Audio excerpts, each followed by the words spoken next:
Hello, stream.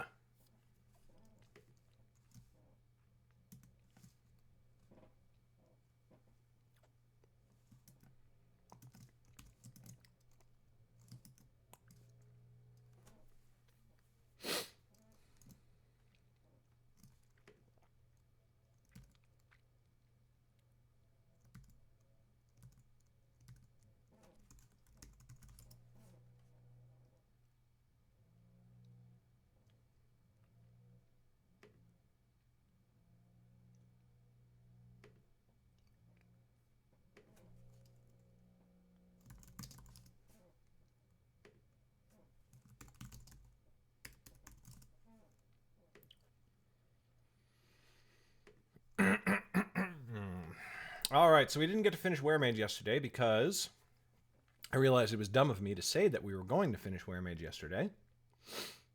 And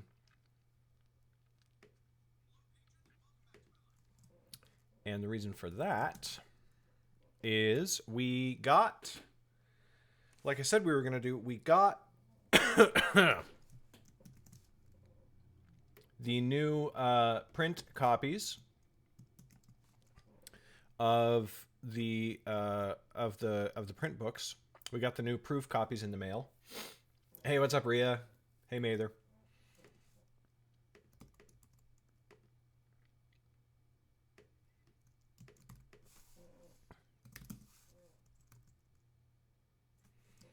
Yes, we got the new proof copies in the mail yesterday, which meant that I needed to do a whole bunch of publishing stuff in order to. We're doing the republishing and the relaunch of Mystic. So that is what I spent all of last night working on, was formatting and creating new print files and submitting them to CreateSpace and Lightning Source and all that sort of stuff. And so the long story short is, no. Where's 52?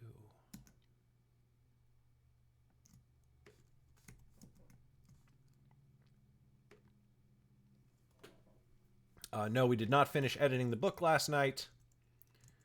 But let's try and finish it now, huh? I'm down with that.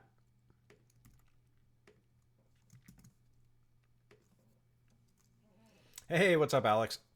Yes, I ate a very quick lunch, which is still somewhat stuck to my throat, which is why all of the coughing and hacking.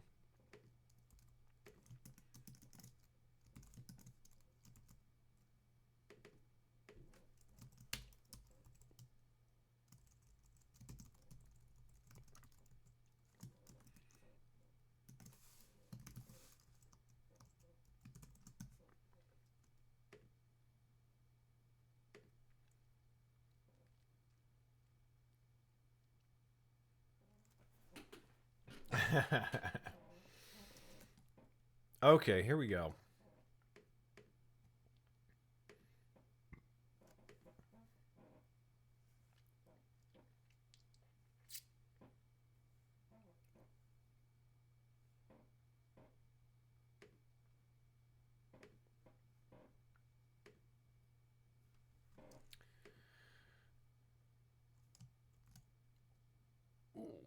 What have I done? What have I done? Oh, no, no, no, no.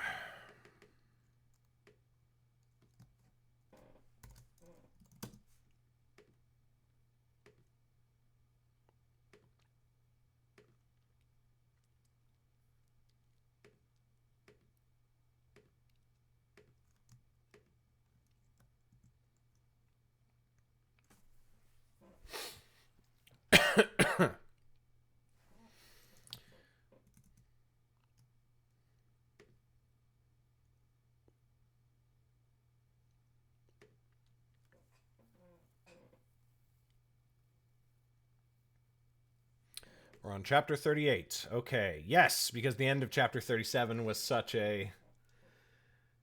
I remember. We ended last stream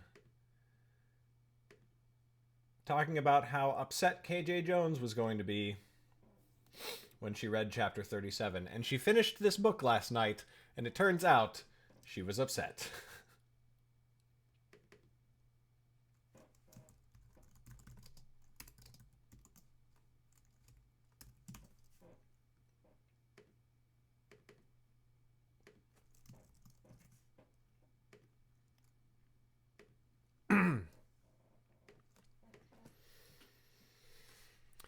Oh. Okay.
Hey, what's up, evil mustache guy?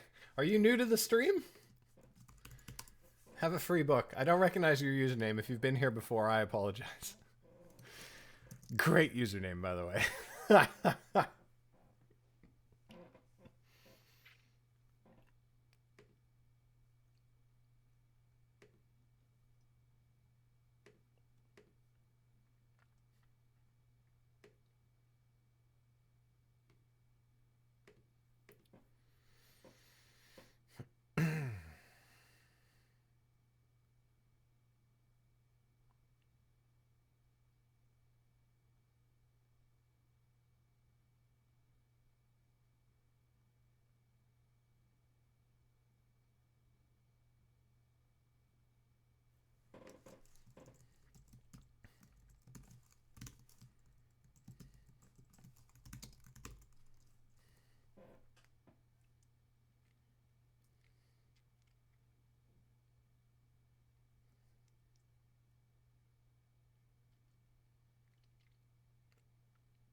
I love that Lauren just slaps her. Just it's the first time that spoilers for the for the book Weremage if you haven't read Weremage yet. I'll put the spoiler tag up until I'm done talking about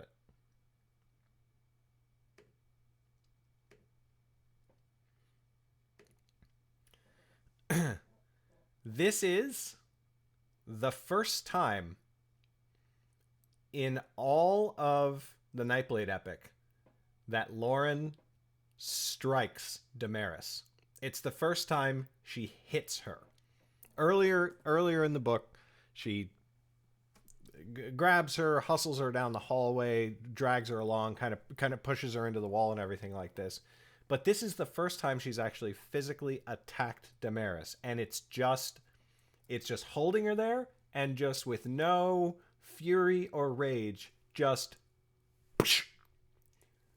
and it's such a like again, I might just be seeing it in my own mind and like seeing it happen visually,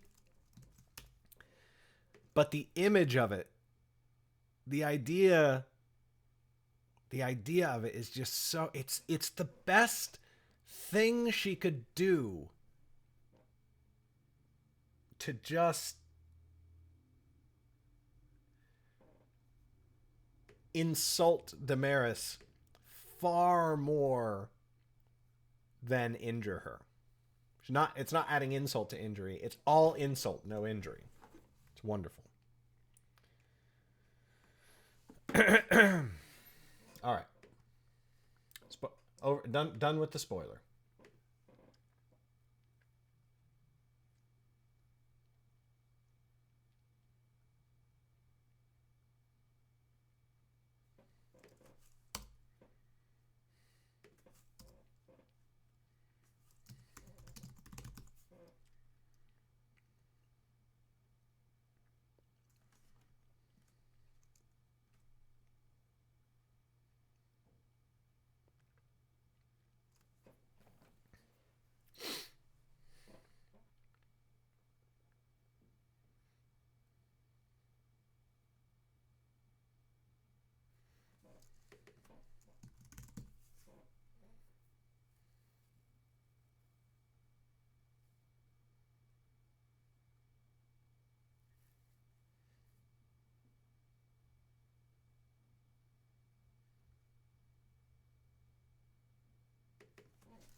Oh, Lauren.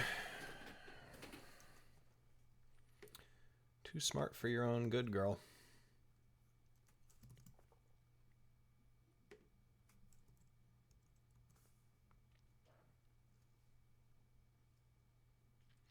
Demon Tomato Dave.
Hey, what's up, KJ Jones? So, you finished Weremage last night. How you doing?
I'm really glad that it was unexpected.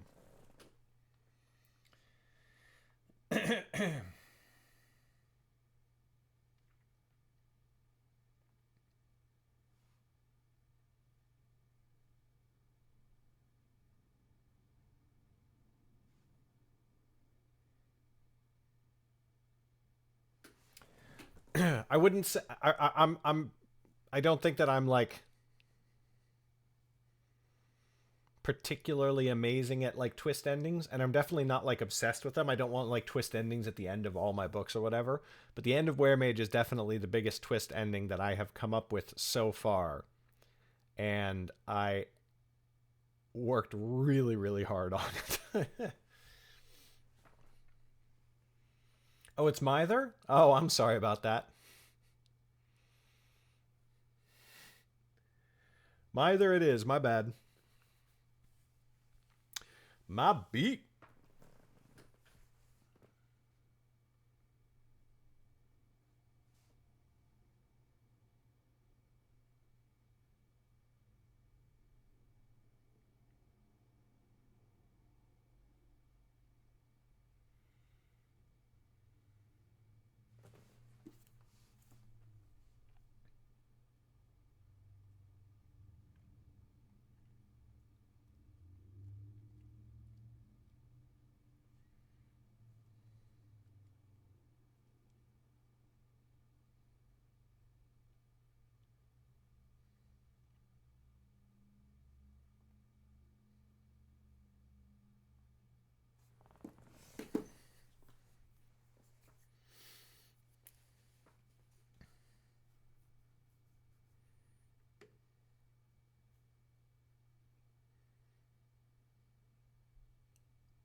Chapter 38 done. There are moments when you're in so deep. Feels easier to just swim down. The Hamiltons move uptown.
I love Jem so much.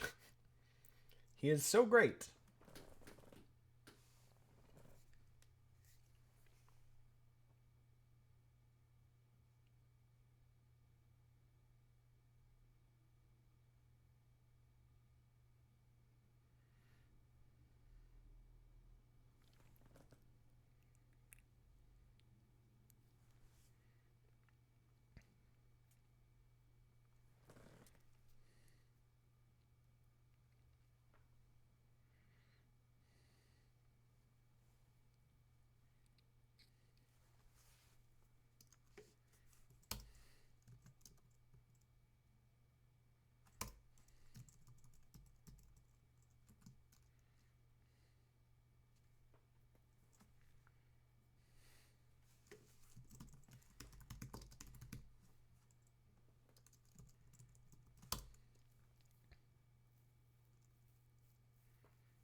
Yeah, exactly.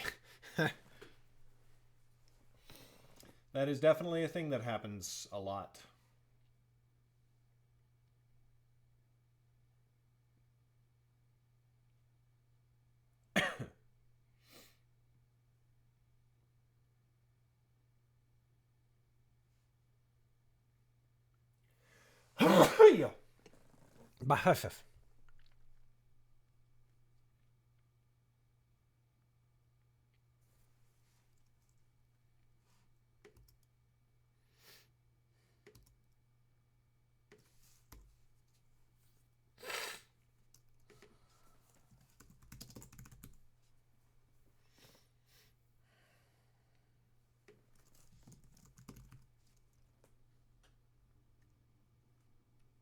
Hey, what's up, Carl? Are there? How many people are watching today? Whoops.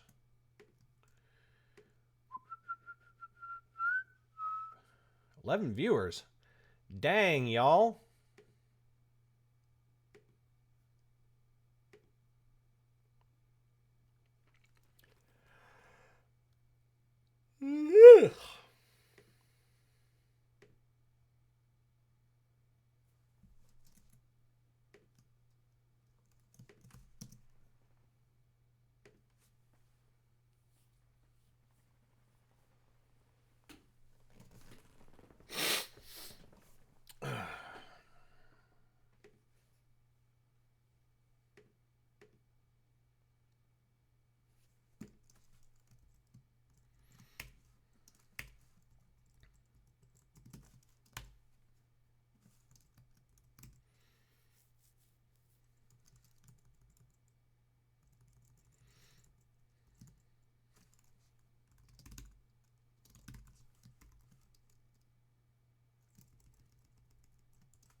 Oh, shit.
Hey, what's up, Acid Rain?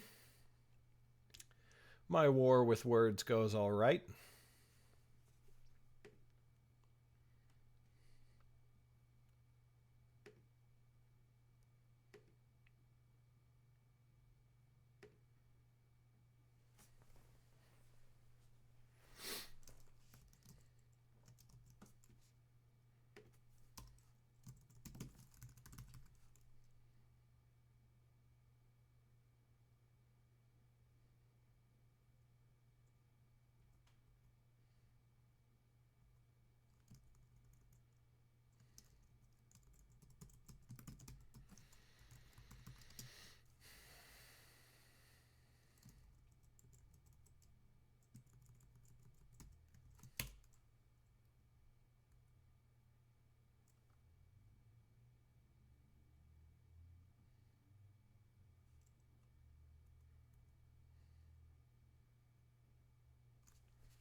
Oh man.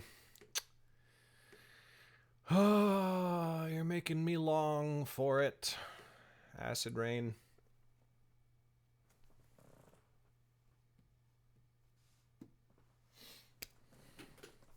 I really like, actually, I no, I can't say it's my favorite because there's a lot of other parts of this book that I like, but I really like the escape from Yawamba in Weremage. It really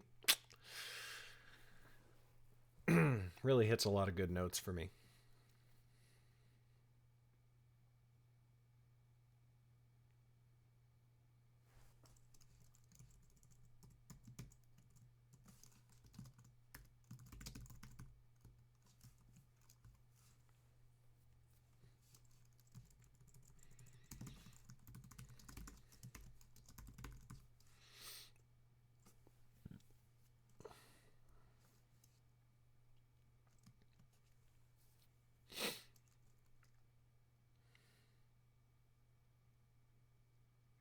Nah, I don't. I don't need it. I mean, Nicorette doesn't handle cravings except by giving you the thing you crave, which is like that's not that what that doesn't you know in a small controlled manner without all of the carcinogens and everything like that. But it's like, well, then what? Like, because that will never get rid of the. I mean, the cravings will probably never go away.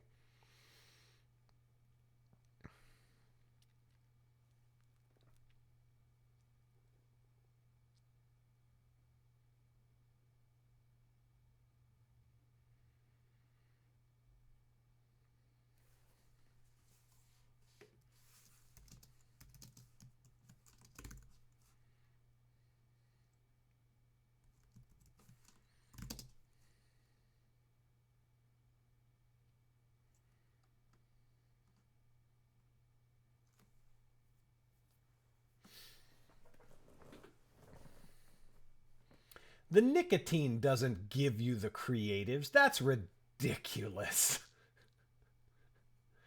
I mean, if it makes you more alert or whatever, that's fine. But like nicotine is not where ideas come from. Jesus Christ.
I'm aware that there are chemicals that you can put in your body that enhance creativity and affect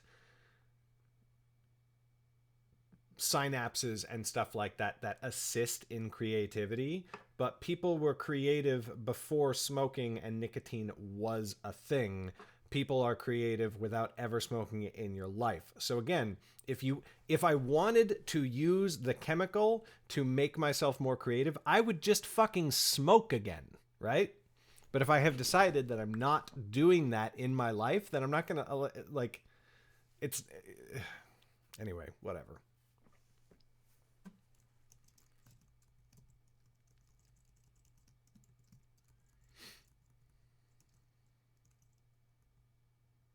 I just know I don't know. I know this isn't the same thing, but I just know too many people in LA who justify drug use, and I mean like I'm not talking about just like smoking a joint occasionally. I'm talking about drug use by saying that's where creativity comes from. That all of the best creative people, ever were on whatever it is they want to do, whether it's coke, heroin, whatever.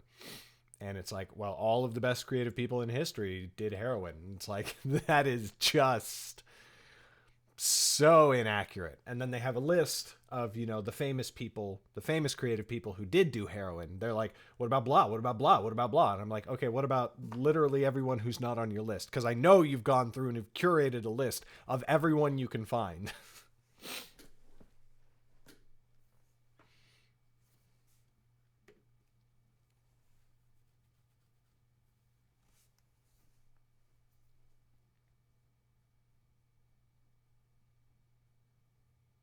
Mm.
Later, Mythor.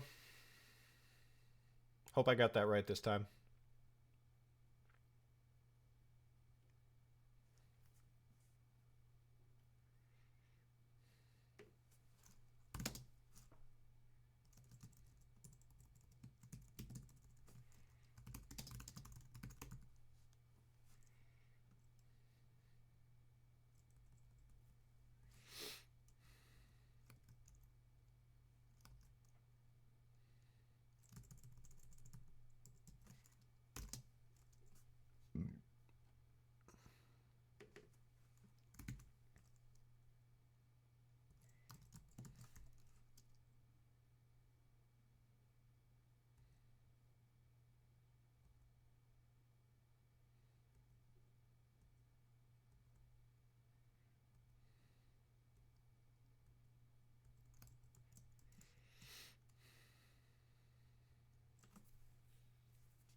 Chapter 40 done.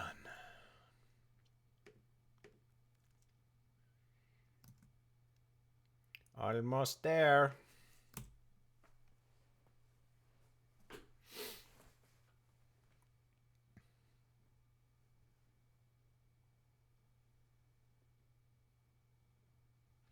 Yep. Well, we're going to finish the editing pass, and then we have to do the read out loud, which, of course, we will not finish today.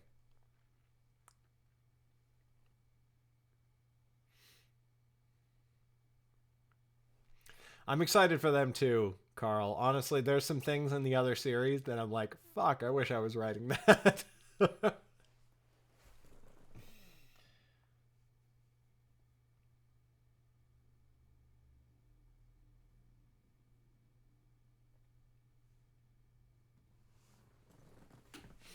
But remember, KJ Jones, you do have the other 2 Academy Journals books to look forward to, and those are quite...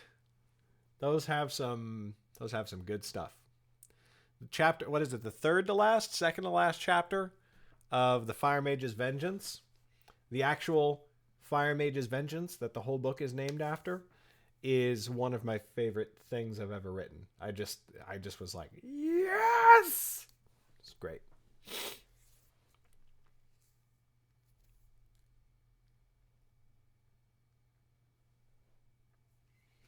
No, after Weremage, I actually have to do restoration on the Alchemist's Touch.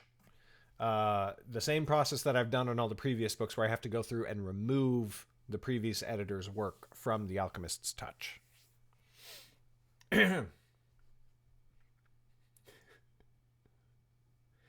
Wait. Wait a minute, Carl. Can you clarify the last part of your chat? I don't understand. I mean, I agree on general principle, but what?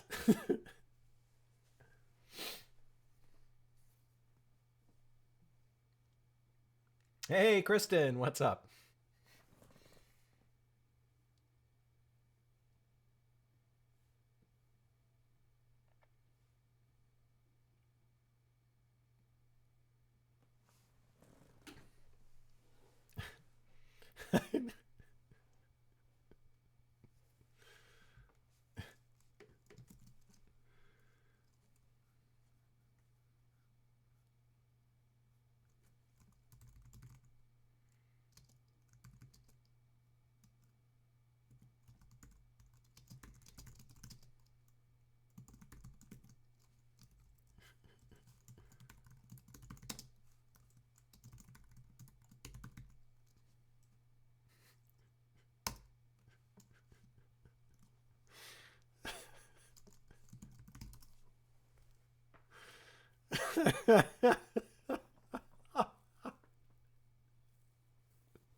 And now, Carl, you are immortalized.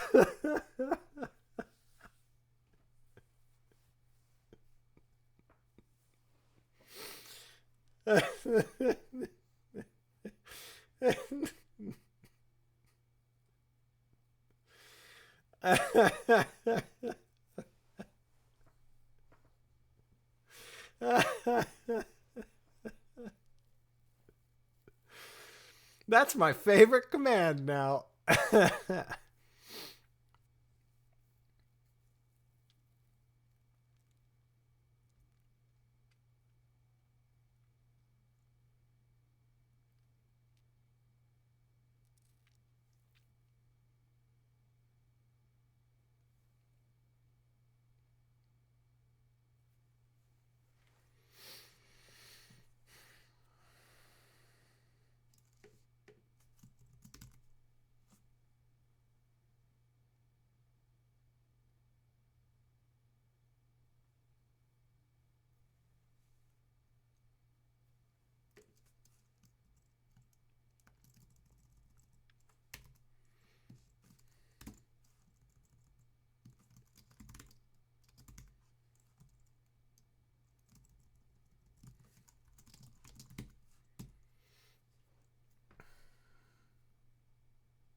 My stream's been going to a lot of ads.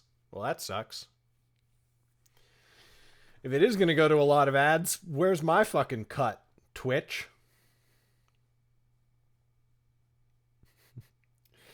I would say that would be a little bit odd, Bodegazilla, but you can do.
Oh yeah, I didn't used to do a read aloud. It's only actually during the restoration process that I started doing that with the books that I was going back through, and now it is a part of the production process on all new books as well.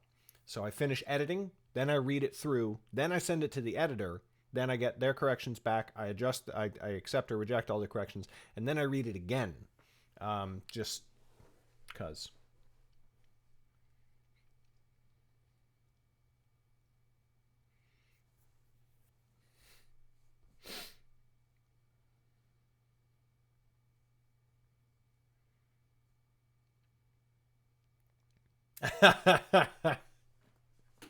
It's funny. So Dave, I know you're being facetious, but my audiobook narrator, um, is a great woman and very I don't know, very like practical, I guess. Very no bullshit. Very I don't know. I feel like our moral compasses are very much aligned. Our political compasses are very much aligned. Um, like one of the first things that she said to me was, so I read the book already. Um, just read, not like not narrated. I read the book and I love your gender thing and like the diversity in it. And how like you'll have like a group of guards and the reader is just left to assume whatever they will about them, and then you just mention 2 paragraphs later that one of the guards is a woman, and it hits those expectations. And I was like, oh, thank you, like that's what I'm trying to do. I don't really like being like, I don't really like the concept of being like handed ally cookies or anything like that. But I was like, thanks, awesome. That's what the whole thing is going for, and I'm glad that you understand that because I think it'll just inform your performance and everything. But and then she goes, um,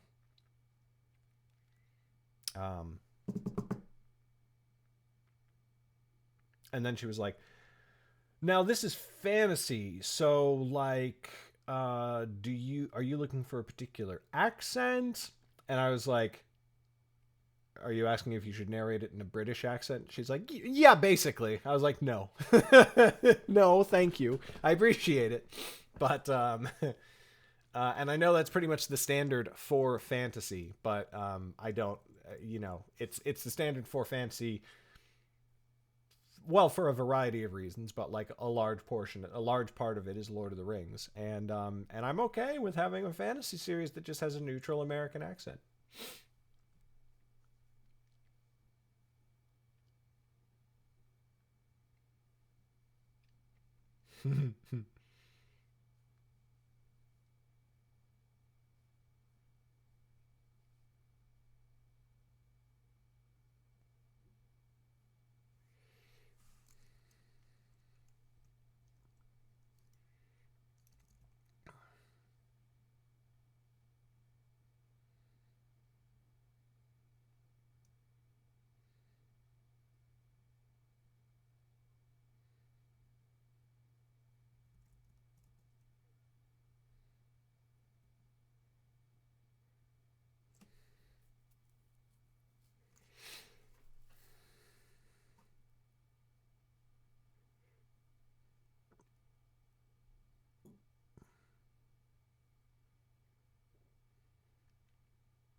Yeah, and I have a very specific style sheet for things that,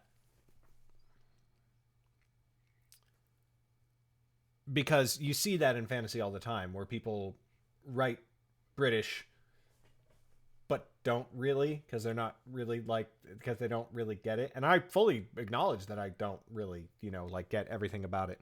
Um, I think the only thing that I'm a stickler for, there's another one that I can't remember off the top of my head, but Gray with an E. I guess that I just grew up reading Tolkien so much that Gray with an A looks so fucking ugly. It looks so ugly. And I don't even know if that is a British thing or if a lot of British people also write Gray with an A. But I'm like, Gray with an E, man. It's the only way to go.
Dun dun dun.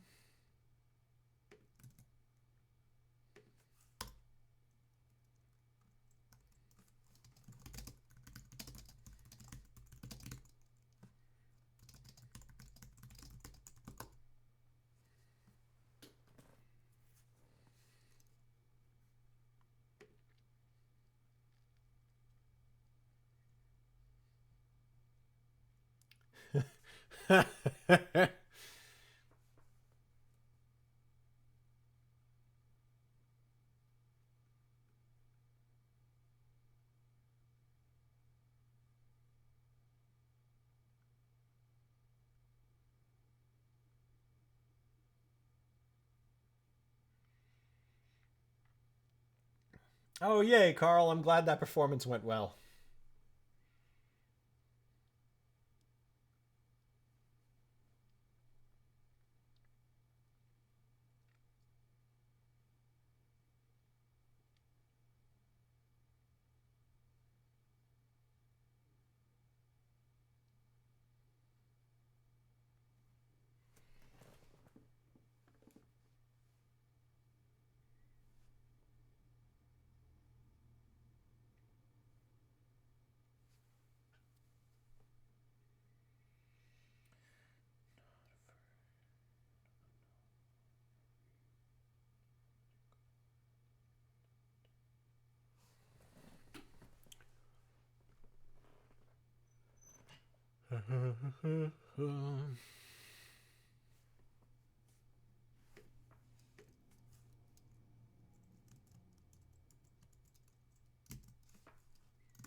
Isn't it awesome, Carl?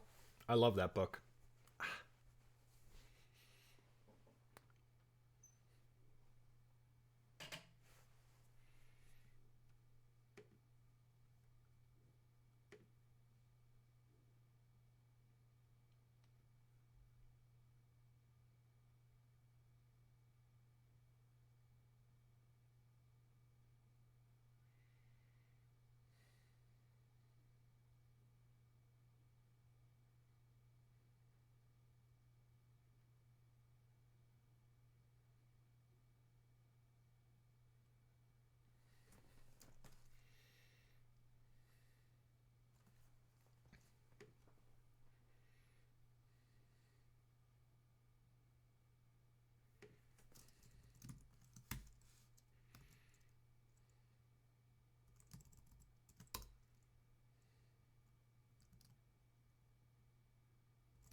GG Twitch.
I think Bodegazilla is still here.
No, I mean, no. Sorry, I'd rather people give 5 stars just on a strictly selfish level, but I'd rather people give honest reviews. You know what I mean? What I think I said before was that I don't want people to go on Amazon and leave like fake reviews. Not fake reviews.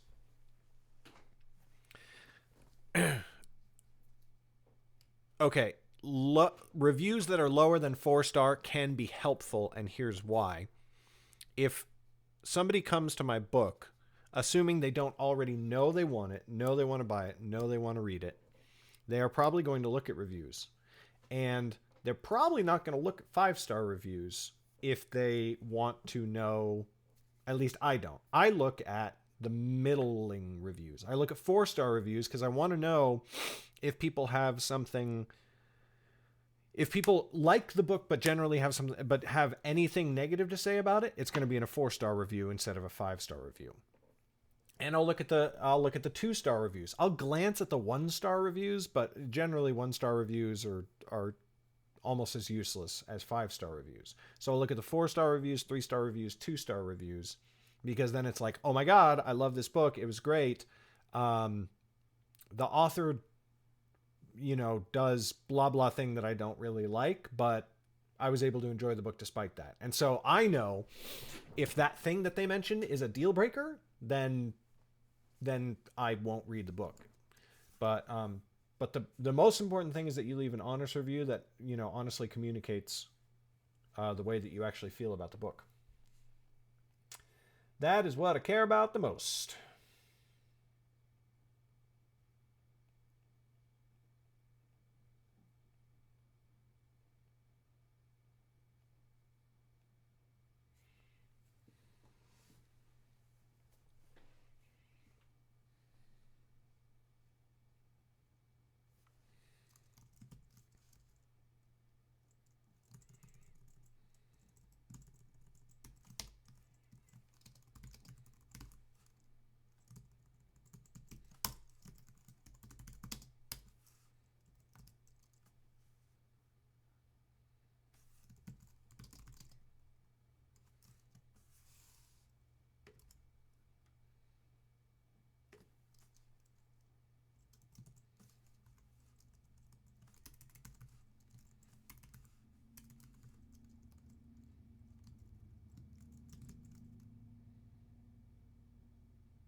I mean, if you don't have,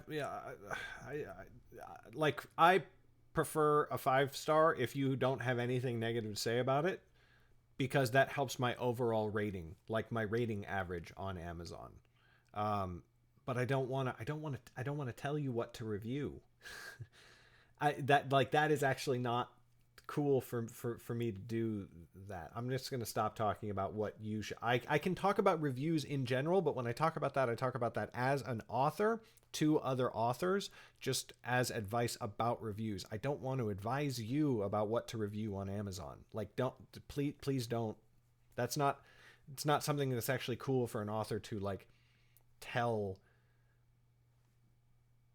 somebody, you know what I mean? The limit of it is that if somebody comes to me and says, "Yo, I want to review your book, but I don't but like I don't want to leave a review that's 3 stars or 4 stars." And my response in that case is, "No, please do. Please, I want your honest review." But that's not the same as saying, "I want you to leave me this star review." You get what I mean? Like, I want honest reviews, period, all the time, always. And if somebody is afraid of leaving an honest review because it's lower than 5 stars, I don't want them to feel that way. I want them to leave an honest review, period, no matter what. I'm not advising you to leave a specific star level on your review.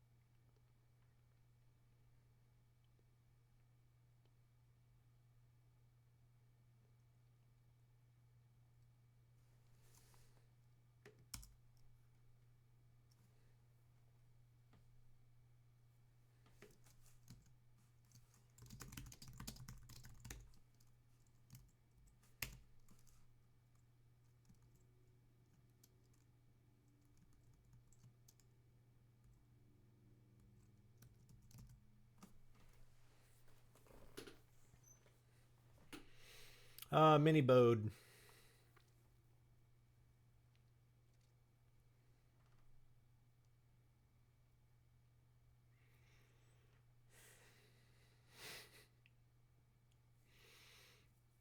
Okay, good. No, it's fine.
Oh, just go ahead and review it. Just go ahead and read it, KJ Jones.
Read on. You can just do what the emails tell you to, KJ Jones.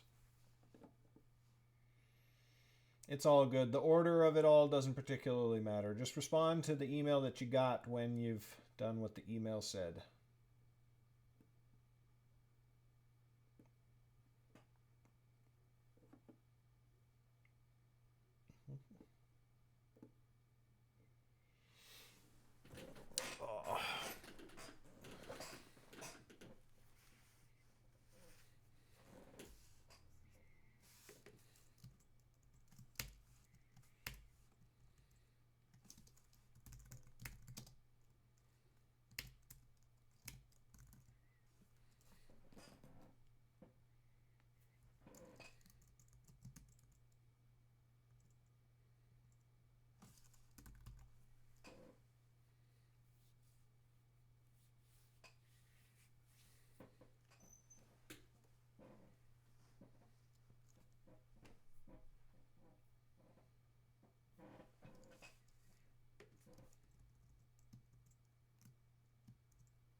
Dun dun dun.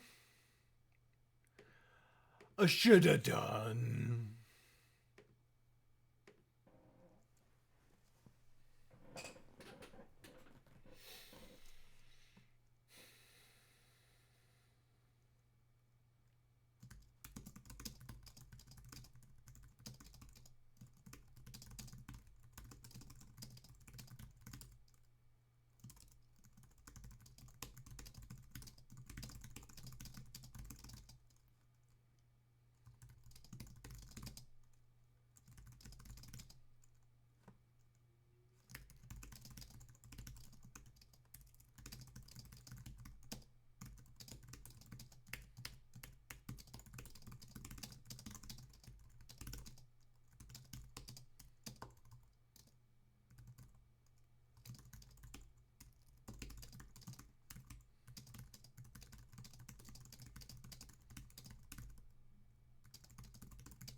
Okay.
Oh, Christ, didn't even think about that.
Oh my god. This iPad is a mess.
I mean, in my case, Bodegazilla, honestly, the answer to that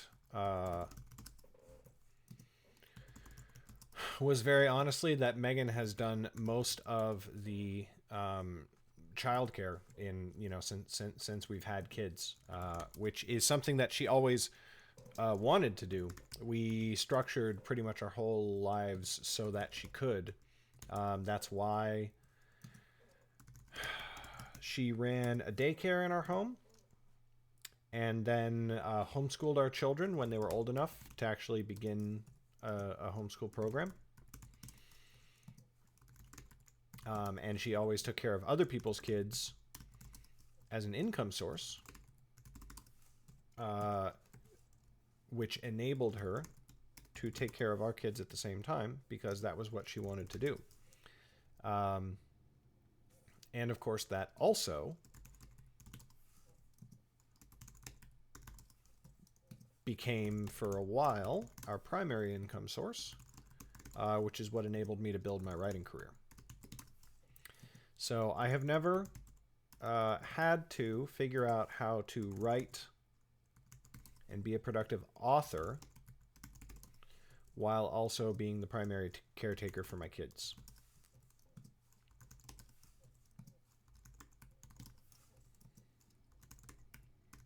Obviously, I still spend time with my kids, but it's a different scenario. Adorable is a word for it, Dave. it could get pretty hectic for sure. And I did not always super appreciate having that many kids around the house. I love, when it's just our kids, don't mind at all. I don't mind that level of noise and people running around and distractions and everything like that. And then there's the other thing that like in general, I like kids, but I love spending time with my kids, like really spending time with my kids, actually spending quality time with my kids. But I don't feel that way about all kids. I like all kids, and I don't mind meeting them and having little interactions with them and helping them where I possibly can. But it's not at all the same. Whereas, with Megan, to a large degree, it is the same. Not the exact same, of course. You always love your own. Well, most people always love their own kids most. And of course we do. But like she loved having other kids and, really helping raise them in a daycare or a preschool setting and educating. She's taught like, I don't know, a dozen kids how to read. She taught them how to read. And like, she loves that. And that's super, super fulfilling.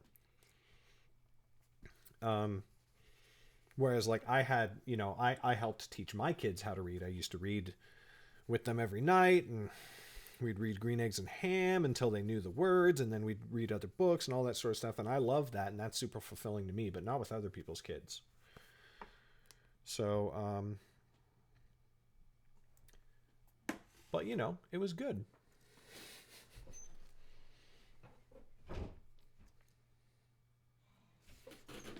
One second.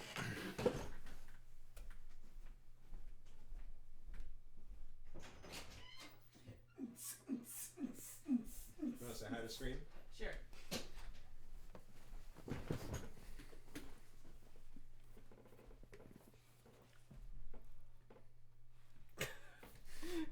Hi, stream. Did you just snort on my hair? I can snort wherever I want to snort. Phrasing or something? Can you not break my bookshelf? Can you? Can you not break my bookshelf? Okay, I'll let you do it. Thank you.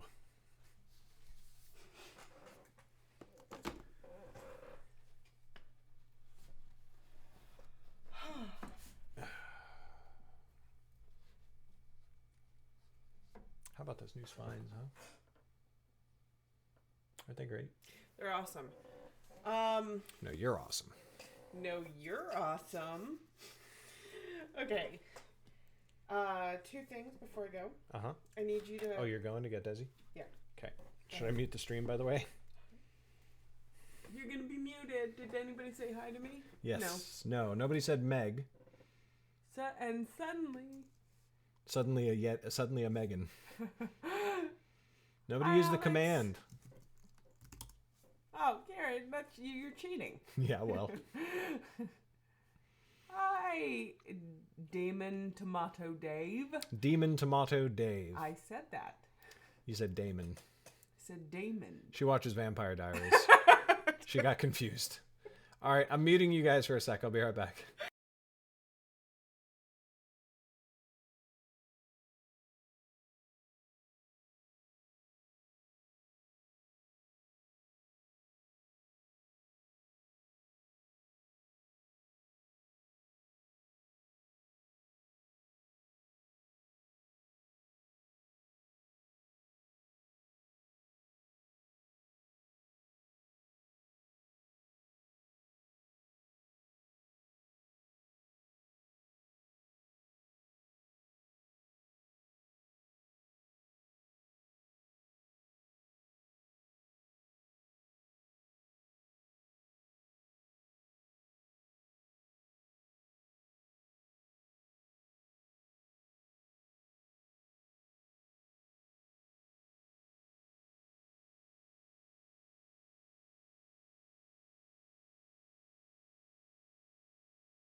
She wanted to say bye.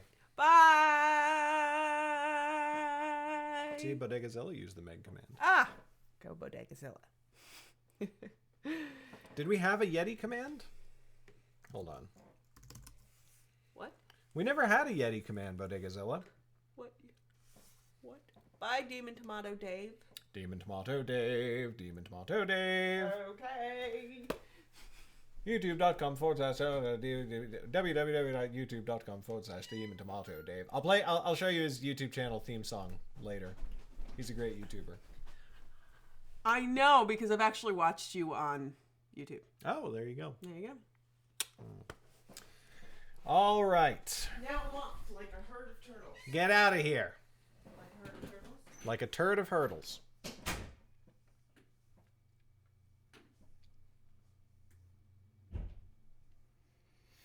Well, I don't think so, Bodegazilla, because all of the commands that used to work on the Fortinbuff channel currently work in the Discord, but the Discord, that command doesn't do anything in Discord.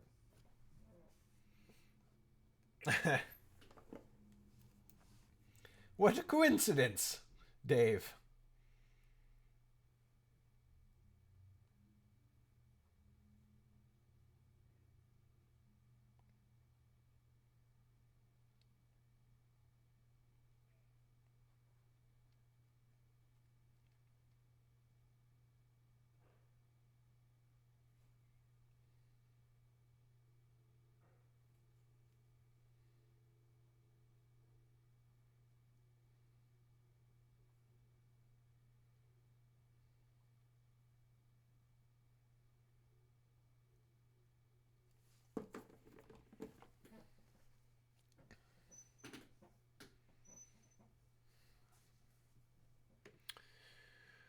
Do do do do do do do do do do do do.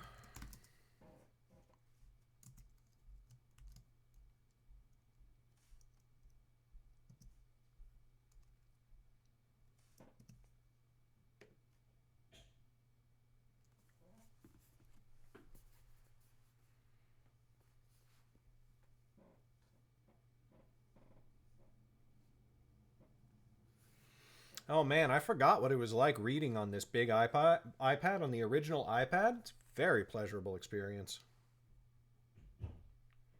Oh my god. Are you kidding me? Y'all. Look what is drawn on the back of my iPad, which I marked. I marked it. I'll show you guys up close in a sec. I marked it with a piece of tape back in the day where I had it on film sets all the time because everybody had an iPad and you needed a way to make yours easily identifiable so you didn't pick up the wrong one. So I put a piece of tape, and maybe you can see it from that far away. It says G-Rat.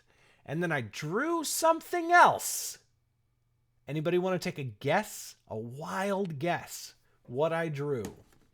What I drew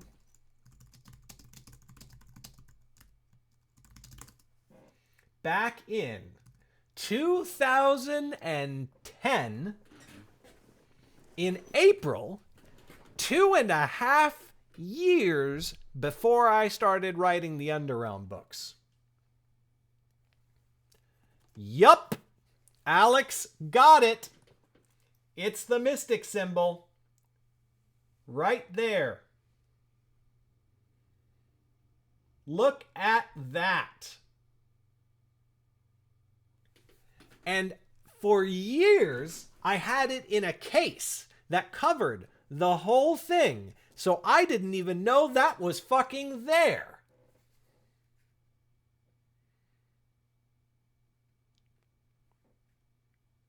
Fuck me.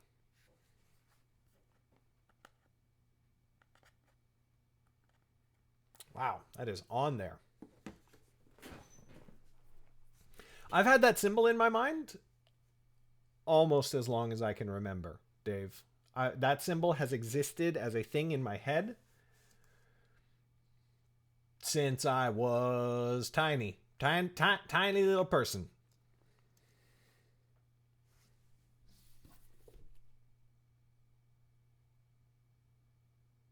Jesus Christ, I can't even believe that.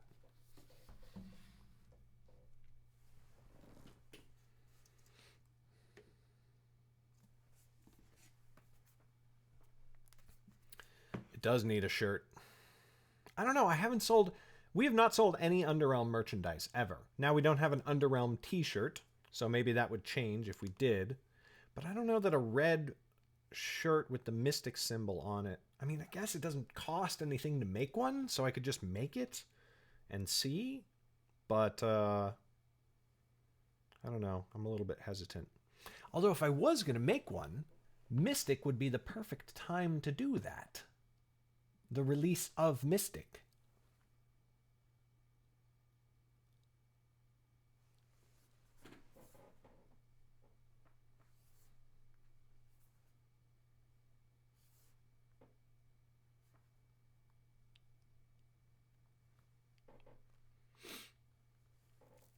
I could make metal pins of it, although that's even more involved and difficult to have happen, honestly.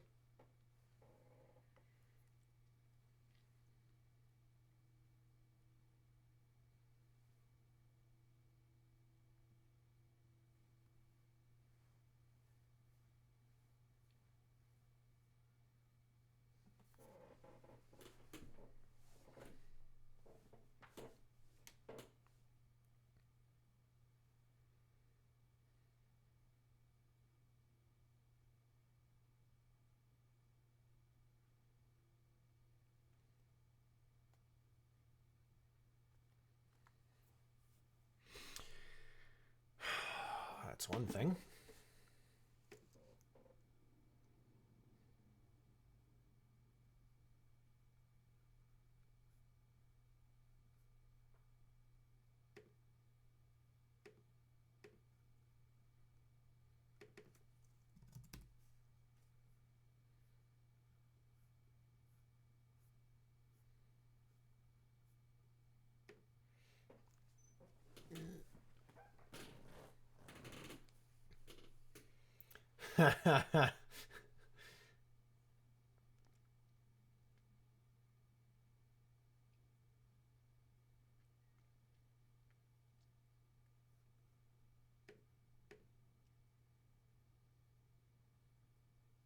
No capes. It is not a cape. It is a cloak. And I will ask you not to disparage the name again. Yeah, conventions, their pins are very, very, very popular for conventions. If you can find somebody who will like do a custom design pin like that for like an affordable price, and where I don't have to like, because to a lot of people like $15 is an affordable price for the pin, and then you sell it for 20 or 25, and that is super affordable, right? Like that makes sense if it's a good quality pin and everything like that. But then like the minimum order quantity is like 500, and then that's like $6,000. So it's like I'm not gonna do that, man. Just not gonna do that. Not right now. Not at this stage of my life.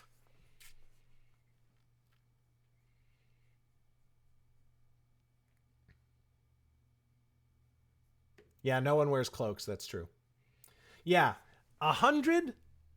Like, no, even 100. I don't think I'm gonna sell 100 of those. You know. I mean, we'll see. I'm gonna do the T-shirt, and then I want to do the Mystic T-shirt. I really like that that idea. But yeah, I don't. Oh well, I guess I can share my. I guess it makes more sense, a little bit more sense to see the book.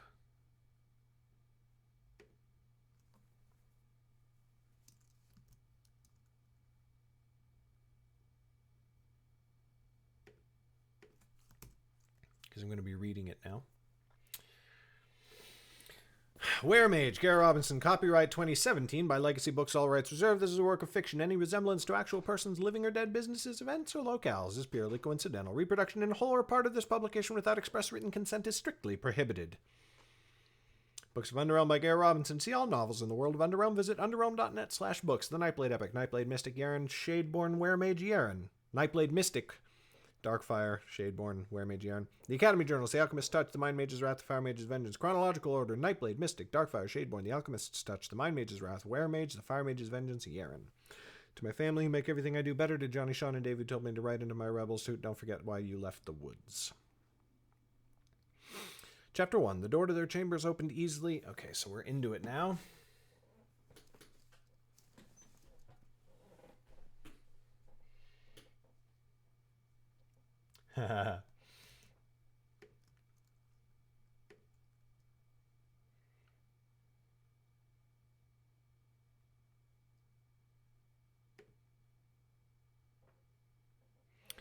Probably have about an hour and a half left. Oh God, I've been working for a really long time. I haven't taken a break yet. Okay. I am gonna go make myself some coffee if I'm gonna be doing all this madness.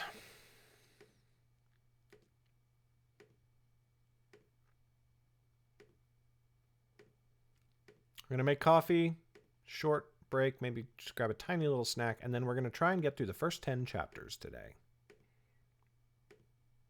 That's gonna be our big fat goal. All right, I will be right back. Don't go anywhere. Or do. Your life is your own and I'm not the boss of you. Okay, bye. Not bye. Not bye. Not ending the stream. I'll be right back.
And we're back.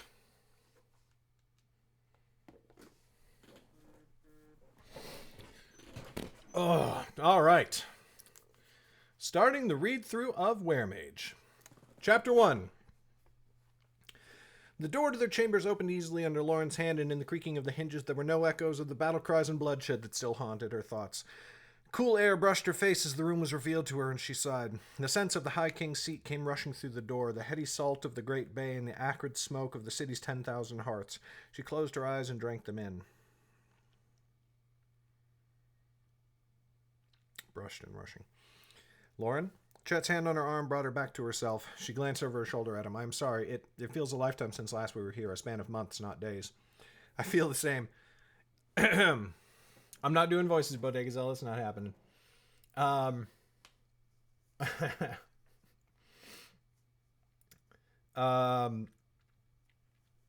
probably mentioned this before. All right, later, Kristen. Good to see you. I probably mentioned this before, but that line where Lauren says, it feels a lifetime since last we were here, a span of months, not days, refers to the fact that more than a year passed between the publication of Shadeborn and the publication of Weremage. Even though the time between the two books in the story is only a few days, it's months. See, it's a reference. It's a meta self-referential reference.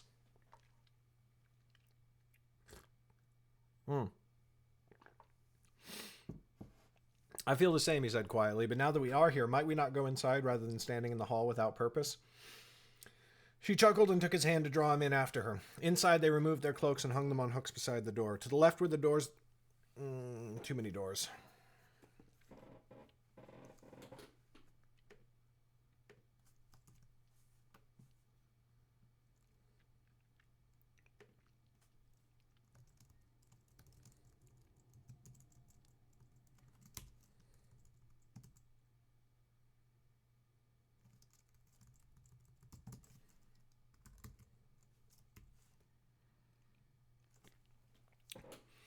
She chuckled and took his hand to draw him in after her. Inside, they removed their cloaks and hung them on hooks beside the door. To the left were Zane and Jem's rooms. To the right were two more rooms where Chet and Lauren had once slept apart, though that had changed in the days since first they came here. Much of the furniture in the common room was new, its wood fresh-hewn and the cushions too bright to have seen much use. The tables and chairs that had once been here must have been destroyed in the fighting. That thought further dampened what was already a solemn day. For while many in the city rejoiced at the return of the High King Enelin, the wise knew it was no proud thing that she had been chased from her capital in the first place. 7 days it was since the seat had been attacked and Lauren had helped Enelin escape the fighting. Her forces had fled to the kingdom of Selvin, thinking to muster a counterattack, but then as swiftly as they had come, the attacking armies had fled. The fleet of Dulmoon sailed east across the great bay, vanishing into their mighty coastal fortresses. The Shades had rowed the short distance between the seat and Dorsey's eastern coast and had disappeared into the birchwood. All the scouts the High King could muster had failed to find them since, and many who were sent to do so had never been heard from again. Since then, Enelin had granted Lauren a new position, Nightblade of the High King, her personal agent. It was a recognition of the valiant way Lauren had saved the lives of Enelin and her son, the Lord Prince Aemon. But other than a pretty name and a great honor, Lauren was not quite sure what it meant. The title of Nightblade had been a childhood fancy, something she had thought up when she was a girl of the forest. The world she found herself in now was all too real, all too perilous. What good was a daydream in the face of the dangers that Lauren had seen? Sky above, come look at this. Chet's voice came from their balcony. The words made her tense for a moment, but his voice held only awe and no trace of fear.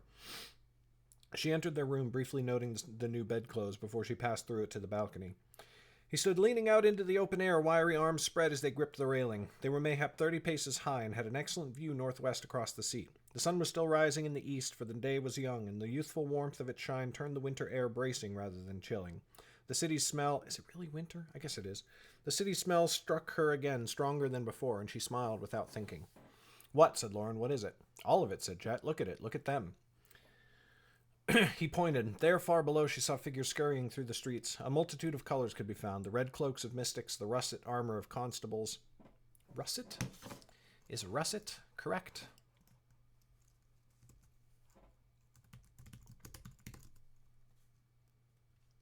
Yes, reddish-brown. Perfect. The russet armor of constables, the white and gold of the High King's Guard, and all the liveries of soldiers and servants from across the 9 kingdoms. But most wore simple clothes and carried tools, or pulled them in carts, saws and hammers, lumber and ladders, all the accoutrement of craftsmen and artisans.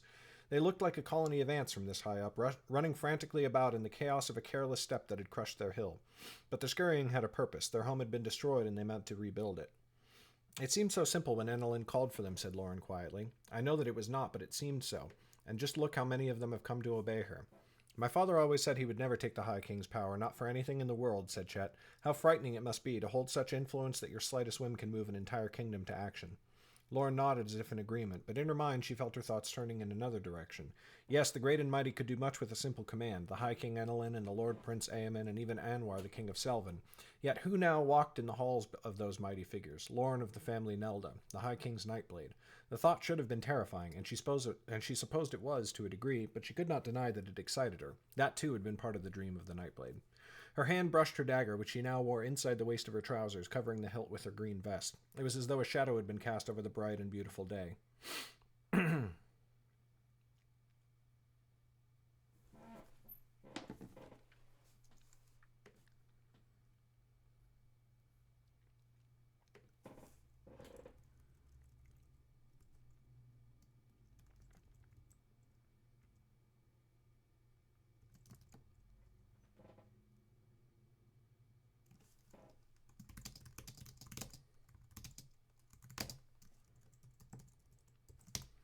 Her hand brushed her dagger, which she now wore inside the waist of her trousers, covering the hilt with her green vest.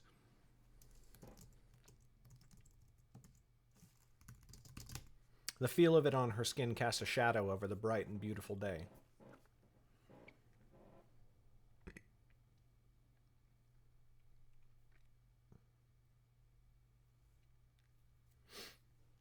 The dagger was an ever-present source of danger. She could never stop thinking about it, and was always wary of letting it be seen by anyone but her friends. If it were ever revealed, the effects could be disastrous, not only to Lauren, but to the order of mystics who might be the best defense against the rise of the necromancer. Yet she could not bring herself to get rid of it. It had been her first theft, and by now she had learned many of the dagger's magical qualities, the ability to find wizards and the sight it could grant her even in pitch darkness. These had proven beyond useful, and had even saved her life on occasion. The Nightblade could not afford to throw away her most powerful tool. Where has your mind gone, said Chet, looking at her with his brow furrowed. You have been drifting away more and more often of late. Do not think I have not noticed. Nowhere, said Lauren, shaking her head. She ran her fingertips along his arm, sending goose flesh rippling. I am here with you. He smiled and put a hand on her cheek, his question forgotten. Her smile widened, but in her mind she thought sadly of how easy it was to turn his mind, just as on the day she fled their village in the birchwood. Hey, fallen clown, what's up? They heard a gentle knock behind them and turned to find Jem. The urchin boy stood in the doorway back to their bedroom, his knuckles still held close to the doorframe as though he might knock again. He was dressed in finer clothes than Lauren was used to seeing him in, though somehow he had already found a way to get them dirty. I've been sent to summon you, said Jem, looking at Lauren. Her stomach did a turn. Without thinking, she reached for Chet's hand. Only once he had squeezed her fingers in return did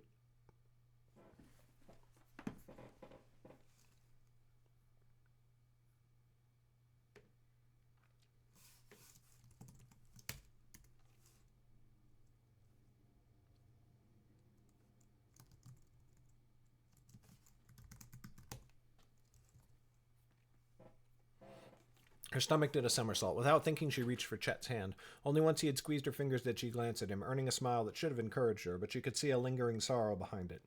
I must go, she said. I know. Do not be afraid. You will do well. You are more confident than I am, I fear.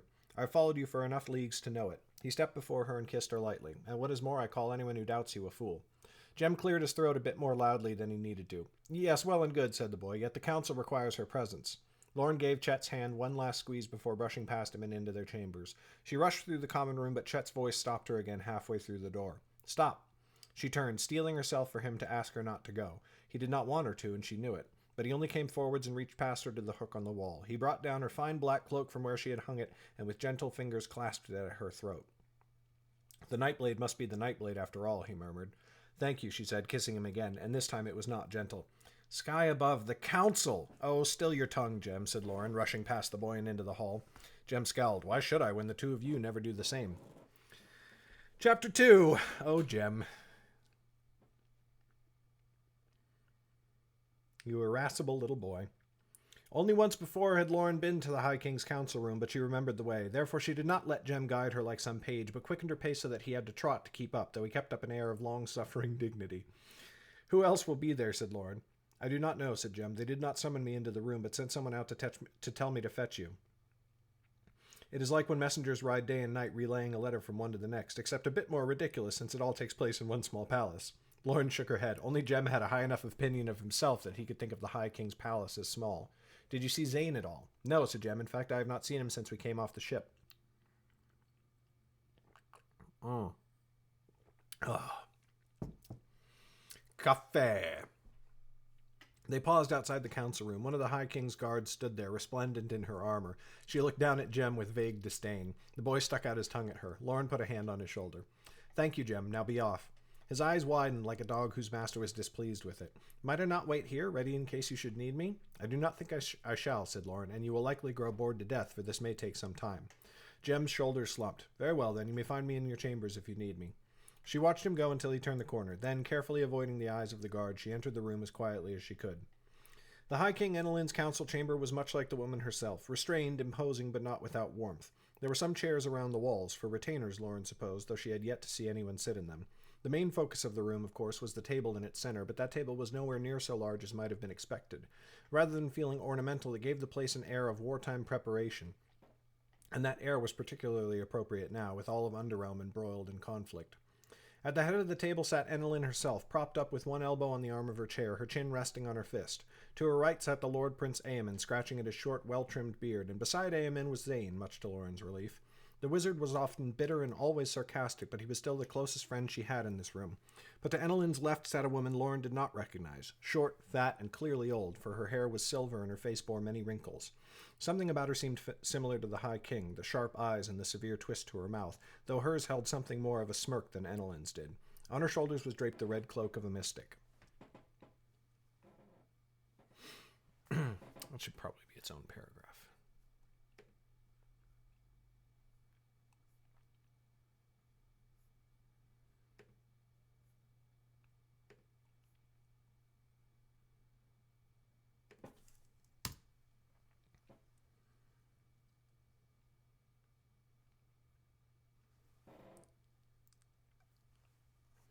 The four of them looked up the moment Lauren stepped through the door, and Zane hesitantly put his hands on the arms of his chair to stand, but Enelin lifted a hand to stop him. To stop him. "Greetings, Lauren," she said. "I have 10,000 of councils to hold in the time it would take me to hold 10 proper ones, and so we must do away with decorum. You will pretend that these others have stood to greet you, and I will pretend that you have knelt to me. Please sit there." She pointed at the chair beside the gray-haired woman. "Yes, Your Majesty," said Lauren, hastening to obey. The woman scooted her chair over slightly to make it easier for Lauren to sit. "You two should know each other. Lord Chancellor, this is Lauren of the family Nelda, Nightblade of the High King. Lauren, this is Holland of the family Connell, the new Lord Chancellor of the Order of Mystics." Nobody has reached... this isn't like a particularly huge detail, but nobody has reached out to me to ask about the new Lord Chancellor of the Mystics. And I wonder how many people don't realize that she is of the family Connell, which is just like Calum from the Academy Journals. Calum of the family Connell. They are related. Not sure how many people spotted that or picked it up, but oh, that's awesome, Fallen Clown. I'm glad that it's hopefully coming a little bit easier for you. "Lauren, this is Holland of the family Connell, the new Lord Chancellor of the Order of Mystics." "Well met," said Lauren, nodding. "This is the Lord Chancellor? I thought the Mystics were all warriors." Holland flashed her a wide smile, as though she guessed at Lauren's thoughts. "Well met indeed. Do not fret over my looks, dear. I am not such a bumbling old woman as I appear, but only half so much, thank the sky." Lauren's eyes widened and her cheeks flooded with red. I do not think... Holland laughed and Enelin's lips pressed tight. "Forgive the Lord Chancellor. She has a habit of making people uncomfortable, which is often a useful skill and a sense of self-deprecation that she finds most amusing." That should be offset.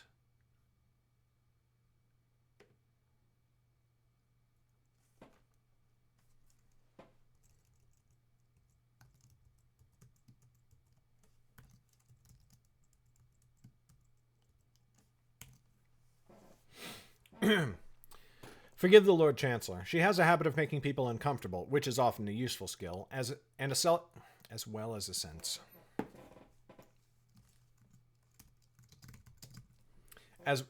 Forgive the Lord Chancellor. She has a habit of making people uncomfortable, which is often a useful skill, as well as a sense of self-deprecation that she finds most amusing. At another time, I might agree with her, but there are urgent matters to discuss. Of course, Your Majesty. My apologies, said Holland. Across the table, Zane caught Lauren's eye and winked. She gave him a quick smile in return.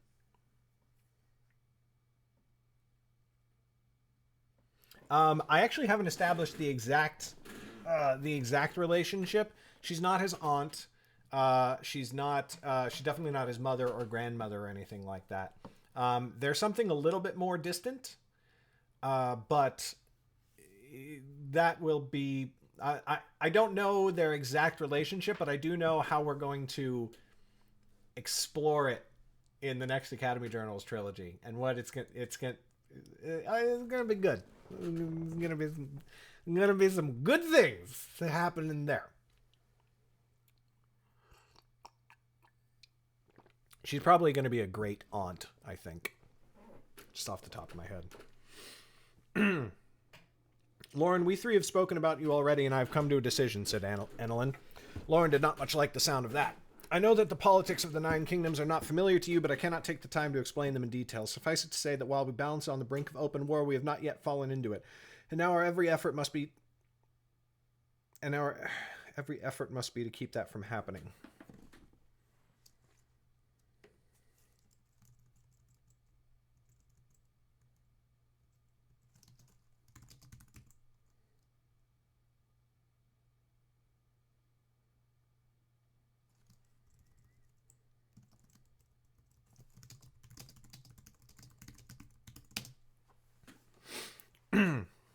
Suffice it to say that while we balance on the brink of open war, we have not yet fallen into it, and now we must put forth every effort to keep that from happening. That made Lauren balk. Forgive me, Your Majesty, but how can that be? A battle has already been fought. One, yes, said Annalyn, but it is my understanding that you were at Welmont. Did that battle mean that Selvin and Dorsey were at war? Lauren pursed her lips. I suppose not, but Selvin would have been well justified in declaring such a war. Annalyn frowned, but across the table Aemon's jaw clenched. Lauren wondered if he agreed with her. The Lord Chancellor interjected. War brings only destruction, girl. No one should wish for that, no matter how justified they feel their cause to be. A ruler's noblest purpose is the preservation of life whenever possible. All here agree that open war with Dulmoon may be inevitable, but we must do all we can to avoid it while any chance of doing so exists. Forgive me, Your Majesty, for I would never think to advise you on matters of which I know little, said Lauren slowly. But is there nothing to be said for justice? Has the kingdom of Dulmoon not wronged the rest of Underrealm, and should they not pay a price for it? The High King leaned back in her chair, steepling her fingers beneath her chin. The room went suddenly very quiet, and Lauren's throat became as dry as sand. I have spoken out of turn, she said quietly, ducking Annalyn's gaze. Forgive me. No, this should be addressed, said Annalyn. After all, you are now an agent of a king, and therefore you ought to know the way a king's mind works. Tell me, Lauren, how many people have you killed? None, Your Majesty, said Lauren at once, and then she felt a pang of shame as she remembered my father. Or one, but it was not my intent to do so. I only tried to defend my life and the life of another. She risked a glance at Zane, who met her gaze solemnly. That is what I've been told, said Annalyn. You've decided that lives are not yours to take, and that if someone must die for their crimes, then that is up to the king's law. Do I have the right of it? Yes, Your Majesty. Yet a moment ago you seemed to wish that Selvin had gone to war with Dorsey, and now you think that we should go to war with Dulmoon. Tell me, Nightblade, what happens in war? Lauren looked up with a frown. Your Majesty, you've seen battle. What do soldiers do to each other in battle? They kill each other. Annalyn nodded. I could say that it was the fault of my soldiers for doing so. It would be easy to blame them for cutting down my enemies upon the field. But the truth is that if I declare war, every life lost is my responsibility. I say my responsibility and not my fault, for they are not the same. I will bear that burden if I must, but I am not eager for it. You say you will not kill, and that might be called a noble vow. But if you only wish for others to swing the sword in your place, then you do not hate death. You only want to be able to tell one and all that your hands are still clean. I don't need to italicize that.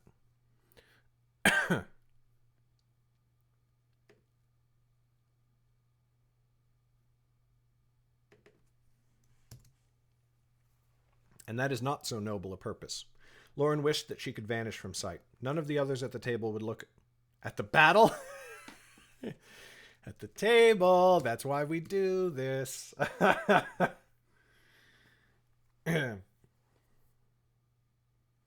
Wait, what? As she remembered my father. Thank you, Rhea.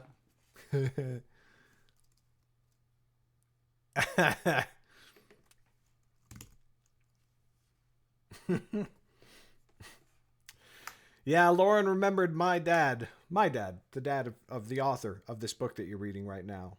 And she was so ashamed. Oh, boy.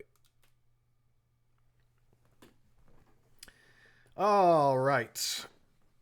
None of the others at the table would look at her, like children sitting awkwardly while their mother chastised a sibling, only wishing for the moment to pass. But then she steeled herself and raised her head, meeting the High King's gaze. Again, I apologize, Your Highness, she said, keeping her voice. She kept her voice.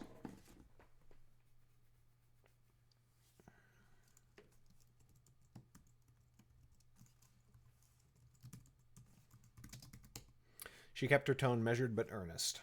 Again, I apologize. Your Majesty, Your Majesty, Your Majesty. She kept her tone measured but earnest. I am unaccustomed to sitting at so high a table where matters such as these are discussed. I vow to you that I will learn, and I beg for your patience as I do so. Enelin smiled, and the room's tension evaporated at once. Oh, this shit is dinged up, isn't it? That is well said and shows a humble heart. It is a wise soul who seeks to learn instead of clinging to the belief that they are right. Now, back to the matter at hand, ending the war with Dulmoon before it begins. The key to such a strategy is making conflict.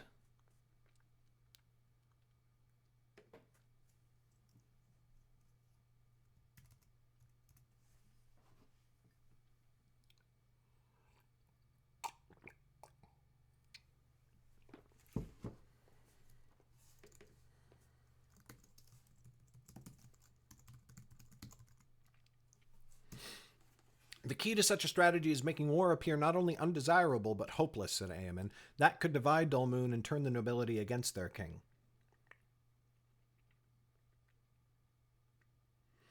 Lauren cocked her head, confused, and Zane spoke up. It is our hope that some in Dulmoon may be convinced they cannot win. If the noble families think that war is hopeless, it may prompt them to overthrow Bodil, Dulmoon's king, and appoint a new ruler who will make peace. I understand, said Lauren, though that was only half true. How may I help? In all honesty, I am not certain, said Enelin, yet something tells me that you have a role to play. You have displayed two talents in great abundance, Lauren, an ability to gather information and a strong sense of duty. These are valuable skills, and I regard them highly, but they are yet untempered. Therefore, I mean to place you in the service of Cal of the family Endil, who sent you to me in the first place. I have raised him to the Grand Chancellor of Feldamar, the Lord Chancellor's former position, and he is also my Master of Spies. Under his guidance, I have no doubt you will prove yourself most useful to the preservation of the Nine Kingdoms.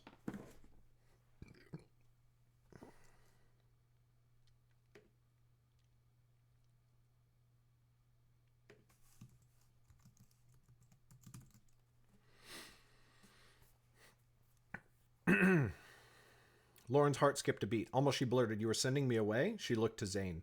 Cal was Jordel's master also, you will remember. He spoke quietly, and she saw pity in his eyes. She swallowed hard. Do not be a foolish girl, she told herself. You entered the High King's service. What sort of servant would you would be?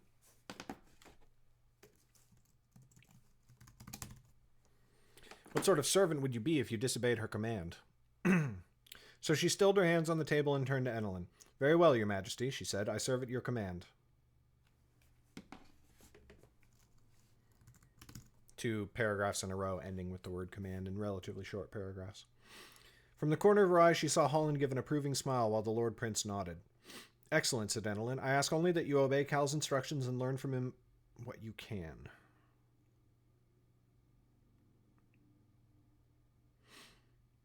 Never forget, Lauren, our task is of the utmost importance. We do not fight for peace only to keep me on the throne. That would be a limp and insipid reason to ask so much from so many. We fight instead for the preservation of Underrealm itself, and that is a greater purpose than all of us. Without the order of the Nine Kingdoms, all would be chaos.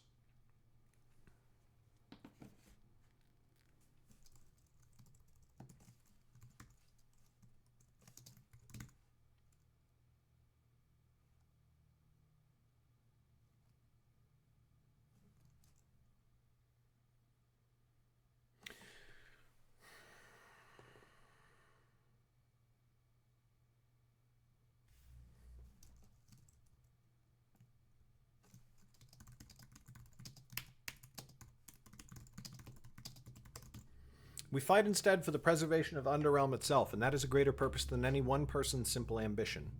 Without the order of the 9 kingdoms, all would be chaos. Can I count on your aid to preserve them? The Lord Prince looked solemn and his brows drew together. Lauren looked at him for a moment, wondering...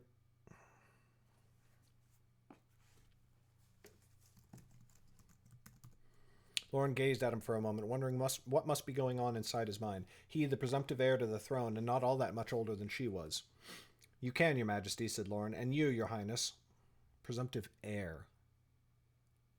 There's got to be a better word than heir. Because he's not... That's an inherited thing.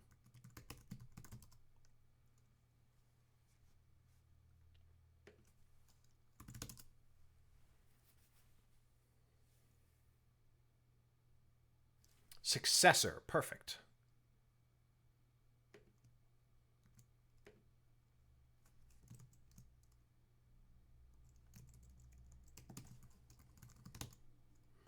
The Lord Prince looked solemn, and his brows drew together. Lauren gazed at him for a moment, wondering what must be going on inside his mind. He, the presumptive successor to the throne, and not all that much older than she was. You can, your majesty, said Lauren, and you, your highness and lord chancellor. I have already seen the fires of war licking at the trees of the birchwood that I call home. I will do anything I must to douse the flames and give my life if need be. Aemon met her gaze then, his eyes bright and his head held high. He nodded, and though he spoke no word, she could almost hear him thank her.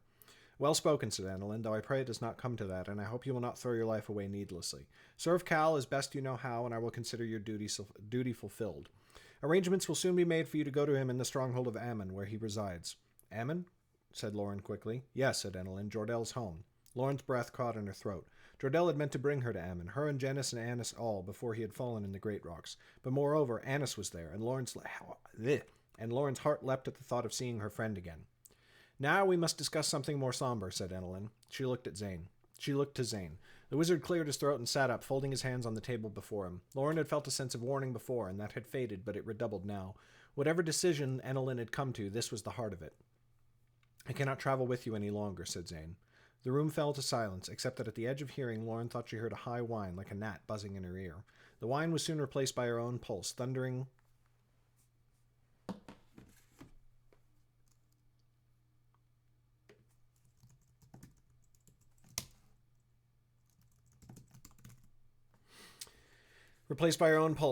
as she grew suddenly lightheaded. I thought you were done trying to abandon me on the road, she said, trying to keep her tone light. Zane did not so much as smirk. I was, he said, but now I have returned to the seat where I always meant to go, and I have my son. I could not come with you and bring Aaron along. She did not answer. She could not answer.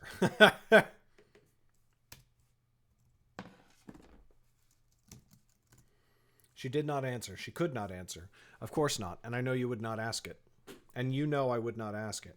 Moreover, Zane went on, the High King has asked a duty of me, and I have agreed to it. No doubt you remember the Dean of the Academy, said Annalyn. Cyrus of the family Drayden. You met him briefly. I do remember, said Lauren. She also remembered that Cyrus had not been there to defend the High King in the Battle of the Seat, and rumors flew that he had abandoned his charges at the Academy as well. Cyrus has not been seen since the day the seat was attacked. It may be assumed that he perished in the fighting. Annalyn kept her tone carefully neutral, but Lauren saw the disdainful sneers that twisted the faces of both Zane and Aemon. She herself wanted to laugh out loud, but she kept her composure as Annalyn went on. Now the Academy needs another dean, and I require an ally in that position. I cannot afford to choose based on political expediency, the way I did when I chose Cyrus.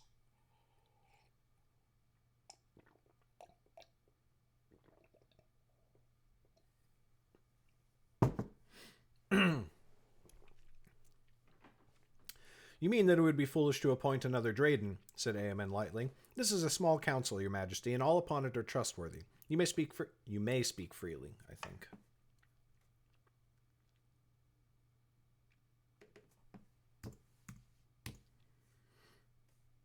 Annalyn gave him a cool stare and then went on as though he had not said anything. In any case, I require someone I can trust to remain loyal, and I have selected Zane. I asked him, and he accepted.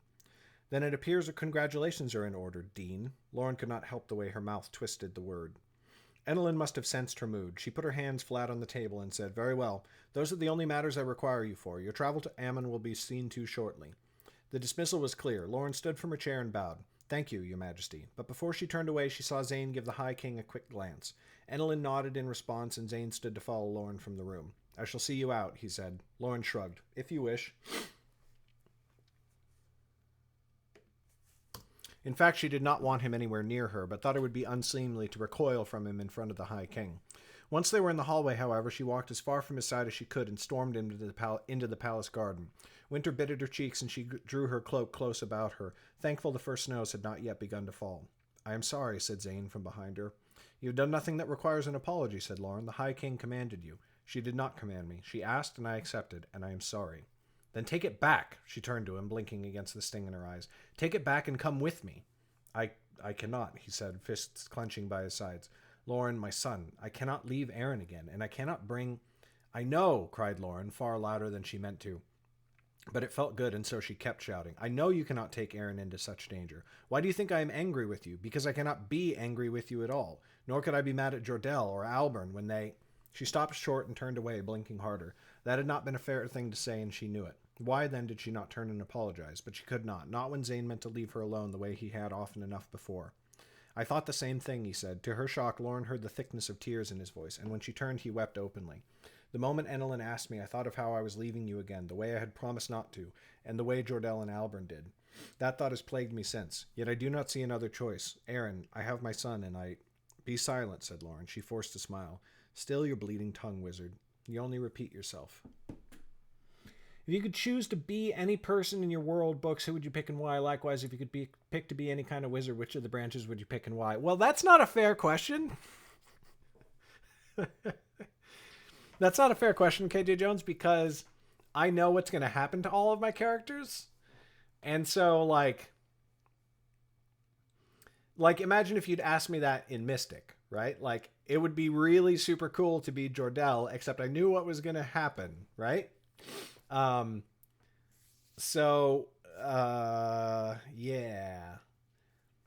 I kind of don't want to answer that question. If I could be any kind of wizard, which of the branches would I pick and why? I think I'd just want to be a mind mage. Holy crap, telekinesis is just so convenient.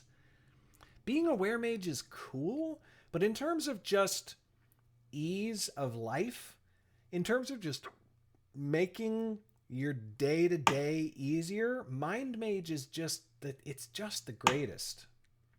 I don't know. I mean, if you're out and it's cold, being a fire mage is great. Being able to start a fire, wind, rain, all that kind of stuff. But mind mage is just, oh, hey, that book on that shelf. Floomp. And then it just, oh, God, I want telekinesis more than I want almost anything.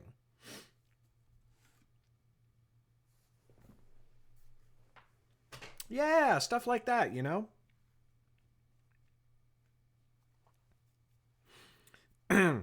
Be silent, said Lauren. She forced a smile. Still your bleeding tongue, wizard. You only repeat yourself, and we have said all we can say.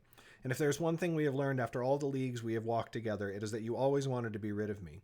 Before he could answer, she seized the front of his coat, drawing him in for an embrace as his tears fell upon her shoulder. I love these first 5 chapters with Lauren and Zane in this book. I love it so much. Their friendship is just the fact that they've ended up at that friendship is one of my proudest things in my books. The fact that they got there, and I feel like it makes sense that they got there. They've just been through so much. They've been through so much.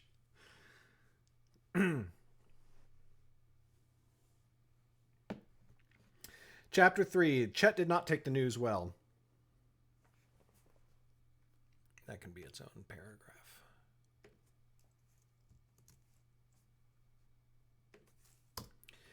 He sat silent with his fists clenched as Lauren spoke of the council. Across from the couch, Jem sat almost sideways upon his chair, swinging his legs back and forth over one of the arms, his eyes wide and his mouth slightly open. When Lauren finished, he straightened and gave a bright laugh. Wonderful. Helping to prevent a war will make a fine addition to the tales of you that already fly across the 9 kingdoms. I think you greatly overestimate how far such tales have spread, said Lauren. How can I? The High King herself had already heard of the Nightblade before she brought you into her service. What better bard could you wish for than one who brings tales of your exploits to the highest of thrones?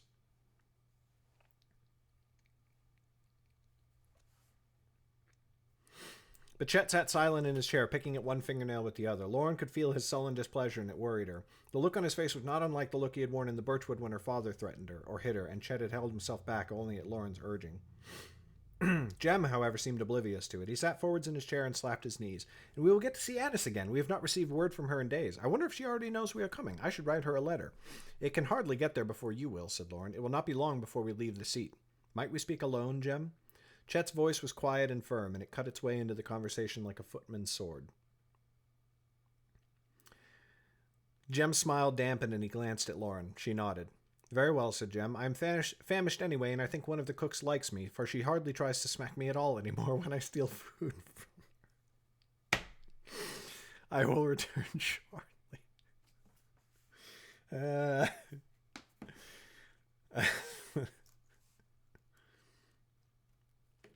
Smack is anachronistic.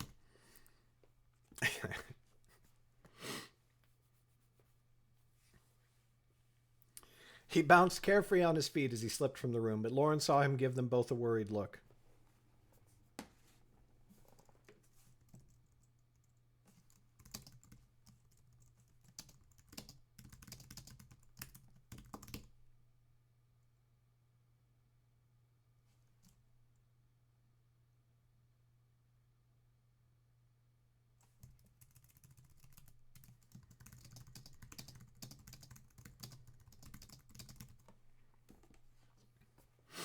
Once the door had closed again, Chet sat up on the couch and placed his elbows on his knees, folding one fist over the other before his eyes. "Why do we not leave?" said Chet.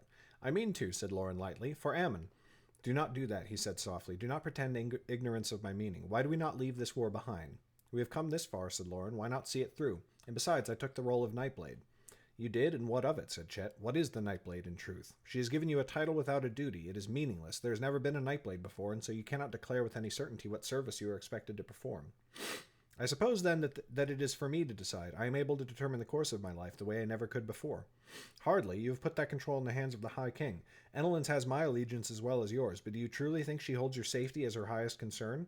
Lauren looked at him sharply. "Do you think that is my highest concern?" She thought to shock him, but he only rolled his eyes. "Have you even decided how long you mean to serve her? Will you do so the rest of your life?"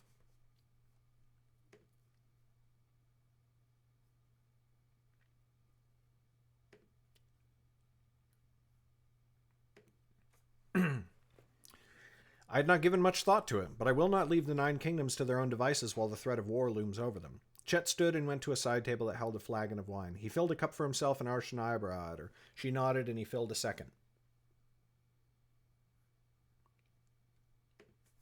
"And what does the High King mean for you to do?" he asked, changing tack. "Obey Cal, of course, but what does that mean? Have you wondered what they intend to do with you? For I have an idea."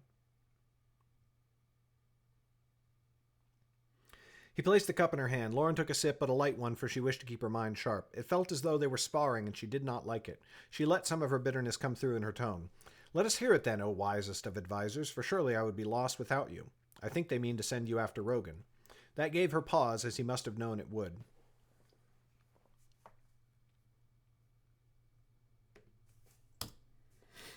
Just the brute's name was enough to strike fear in her, and suddenly the High King's palace seemed as safe as a woodland shack.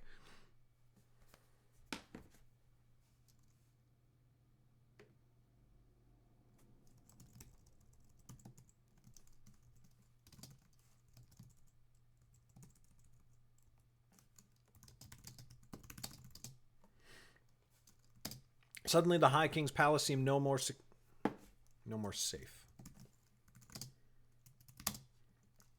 Suddenly the High King's palace seemed no more safe than a woodland shack. Better word than safe.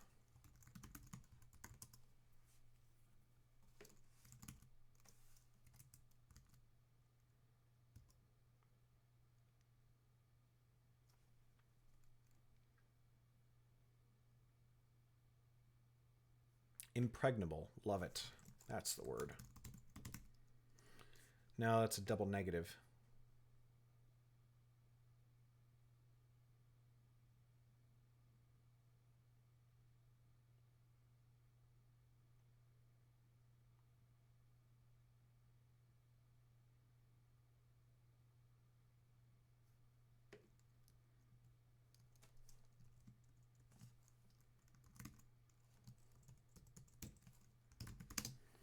Suddenly the High King's palace seemed no safer than a flimsy woodland shack. Yeah, that's good. Lauren did not often dream, but in recent days Rogan's dark face had plagued her sleep more than once. Her silence had stretched long, and Chet wore a self-satisfied look that irked her. She sipped her wine again and shrugged. Mayhap that is indeed their plan. If so, it is Rogan who should be afraid. When he found us in Northwood, he had the advantage, and we were the ones pursued. Now I walk with all the power of the High King behind me. Who does he have? The Shades? They lick their wounds in some unknown hole, likely hiding in the birchwood and hoping we will forget about them. Dulmoon backs him. Lauren snorted. 1 kingdom against the other 8. And do not forget that the mystics are on our side. Chet frowned into his cup. Rogan does not seem the type of man to begin a war without some hope of victory, but he could not put much strength in the words.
Corey Unloaded, greetings. Are you new here? Your name sounds vaguely familiar, but I don't recognize you, so have a free book.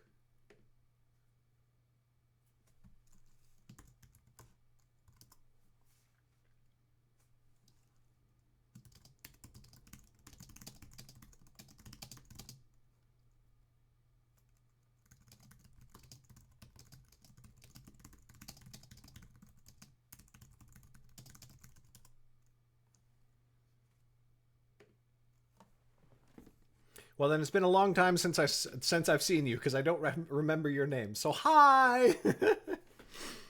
Her silence had stretched long, and Chet wore a self-satisfied look that irked her. She sipped her wine again and shrugged. Mayhap that is indeed their plan. If so, it is Rogan who should be afraid. When he found us in Northwood, he had the advantage, and we were the ones pursued. Now I walk with all the power of the High King behind me. Who does he have? The Shades? They lick their wounds in some unknown hole, likely hiding in the birchwood and hoping we will forget about them. Dulmoon backs him. Lauren snorted. 1 kingdom against the other 8, and do not forget that the mystics are on our side. Chet frowned into his cup. Rogan does not seem the type of man to begin a war without some hope of victory, but he could not put much strength in the words. Never would I compel you to walk a road you deem dangerous. I told you in Northwood that you were under no obligation to come with us. So you did, and I said then that I do not follow you out of obligation, said Chet. I came because, well, he trailed off and his cheeks flushed with something other than the wine. We're no longer children, Chet, said Lauren. Speak plainly. Because I love you, he said, the muscles of his jaw twitching. I know it and you know it, though I may feel like a moon-eyed child when I say the words. I've only ever wished to keep you safe. When that meant fighting beside you, I did so willingly. But when it meant urging you to flee the troubles of Underrealm, I did that as well. You refused, and still I followed you, and I will again, but I will not stop warning you of peril when I see it. Do so if you must, said Lauren, only do not forget, for both our sakes, that I will continue to ignore you and press on regardless. His nostrils flared. How can I forget when you have never done anything else? She bit her tongue and turned her gaze away from him. She knew well that this was futile, and Chet likely did as well. I should like to take a walk, she said. No, I am sorry, he said, slumping back and shaking his head. You do not have to leave. It will give us both time to cool our heads and to think upon this, she said. Each of us knows what the other will say. Let us then have the argument separately in our own minds.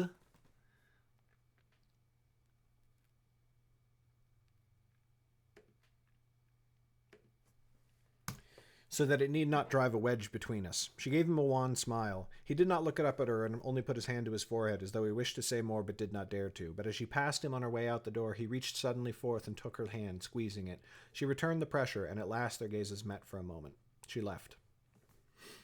Oh, awesome. Well, I hope you're enjoying it.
Okay.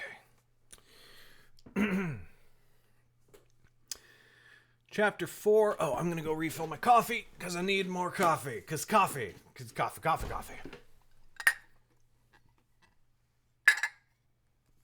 So much coffee in the coffee.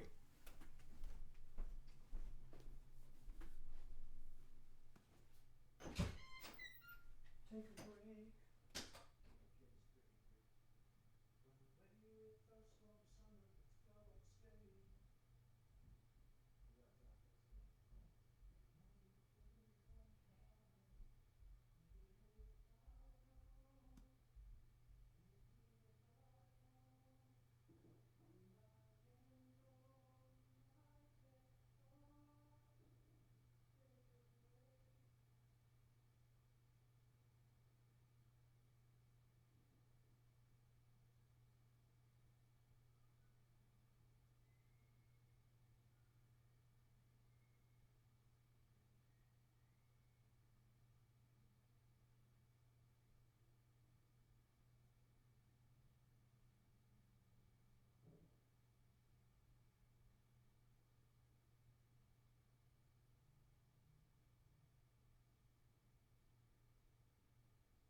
Chapter 4. She did not return to the room until after nightfall, and Chet had fallen asleep already. Too many falls. Too many fall-ins. She did not return to the room until after nightfall, and Chet had gone to sleep already. She lay beside him, and he moved in his sleep to wrap an arm around her. His warmth soon put her to sleep. So many sleeps.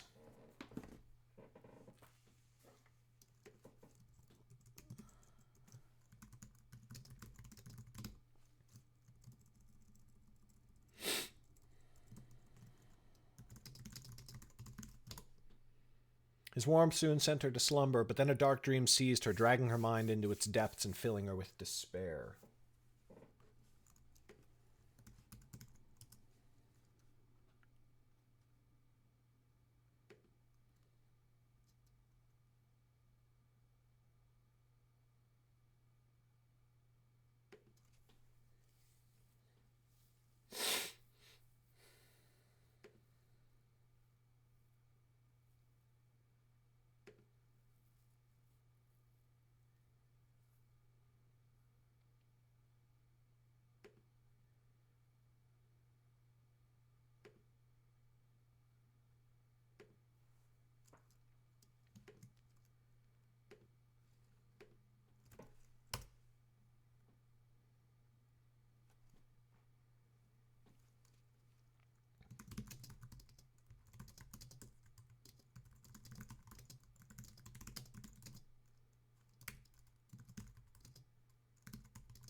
Well, it's part of my set, you know, for my Twitch streams and for my YouTube channel.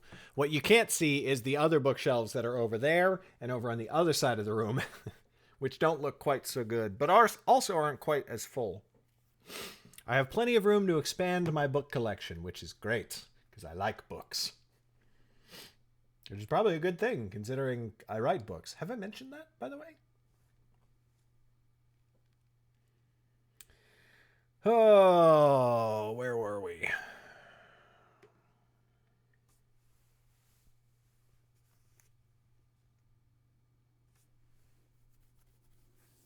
She did not return to the room until after nightfall, and Chet had gone to sleep already. She lay beside him, and he stirred without waking to wrap an arm around her. His warmth soon sent her to slumber, but then a dark dream seized her, dragging her mind into its depths and filling her with despair.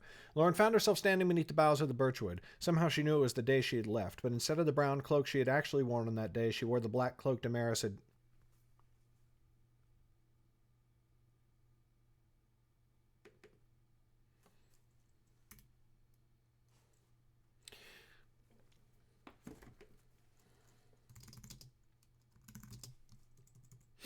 But instead of the brown cloak she had worn on that day, in the dream she wore the black cloak Damaris had given her.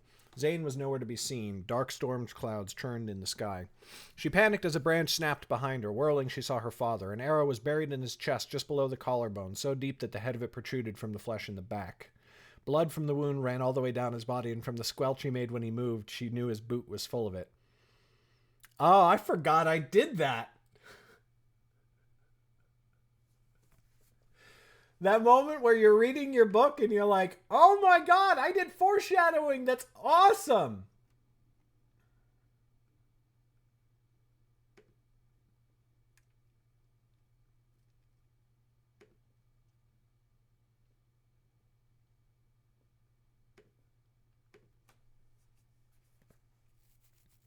Oh, by the way, Corey Unloaded, if you're just reading book 1, I am currently doing an out loud read through edit of book 5. So you're probably like, there's a lot of spoilers, a lot of spoilers.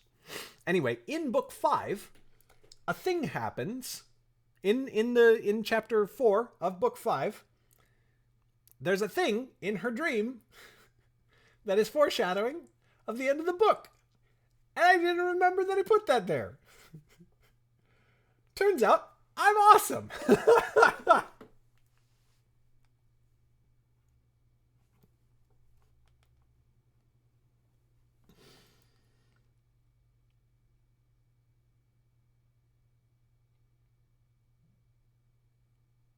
Oy, oy, oy, oy, oy. So many distractions.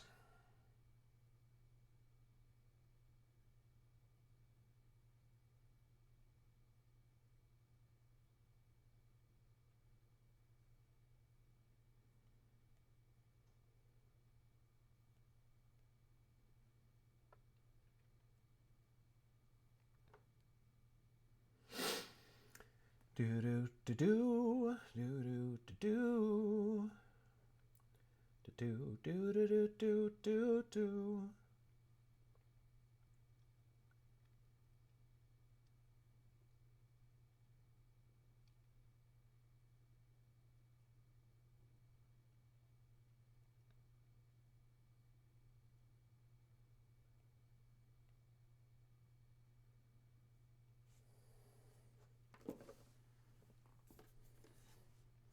Yeah, you're not going to want to. You're actually not going to want to know anything about this book until you've read all the previous books.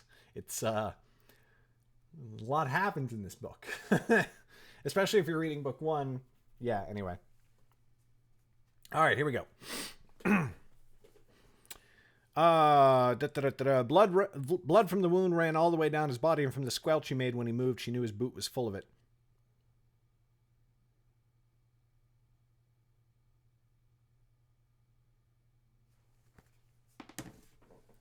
There's a better way to phrase this.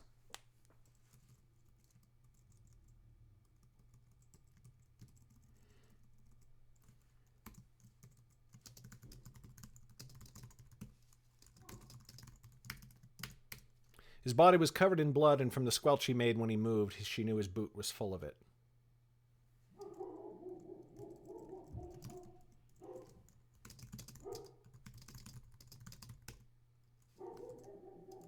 His body was covered in blood, and from the squelch he made when he moved, she knew it had run down to fill his boot. Boots. Oh, UPS just dropped off a package. That's probably more books. Be right back.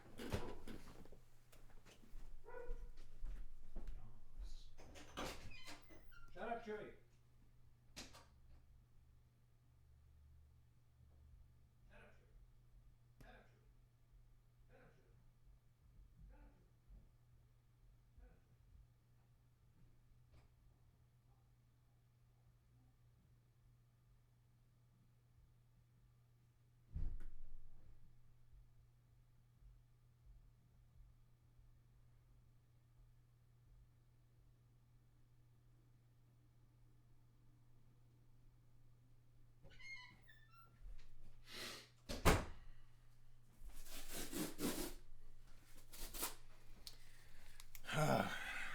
Well, this is funny.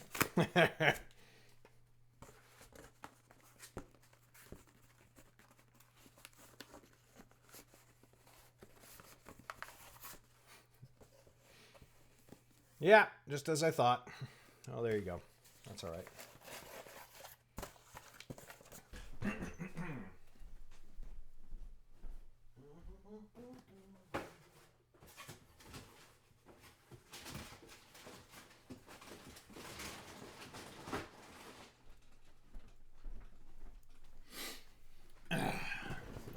It is a proof copy of Darkfire.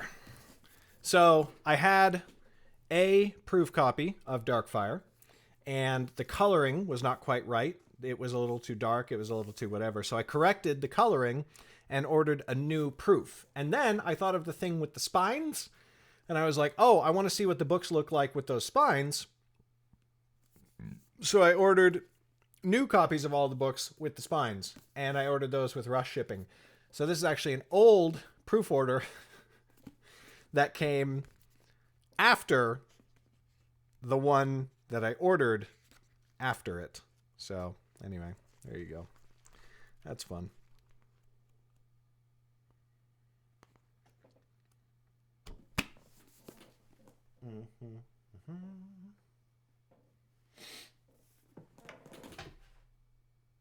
Oh, I have to do a giveaway of some of my proofs or something like that. Or not a giveaway. I wanna like auction them off for charity or something.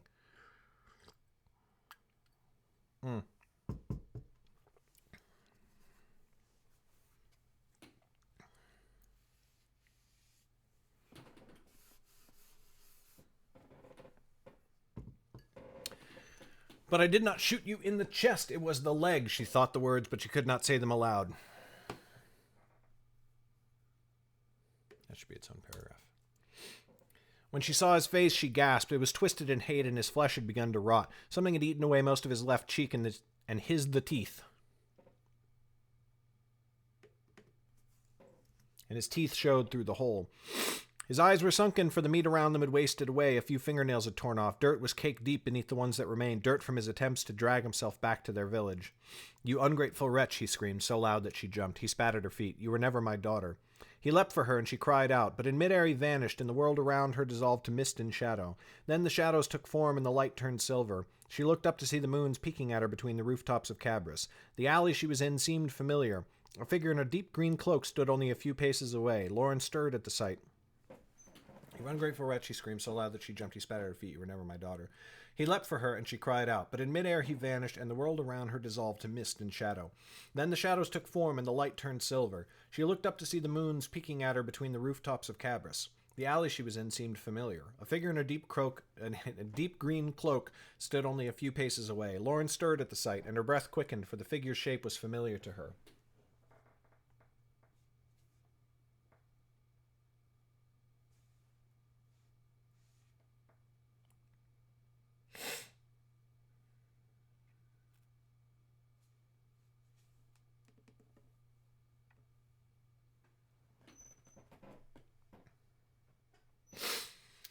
The green cloak rippled in the moon's light as she stepped forwards, hips swaying. Her movements were every bit as enchanting, as seductive as the first time they had met, and Lauren's heart fluttered just as it had then.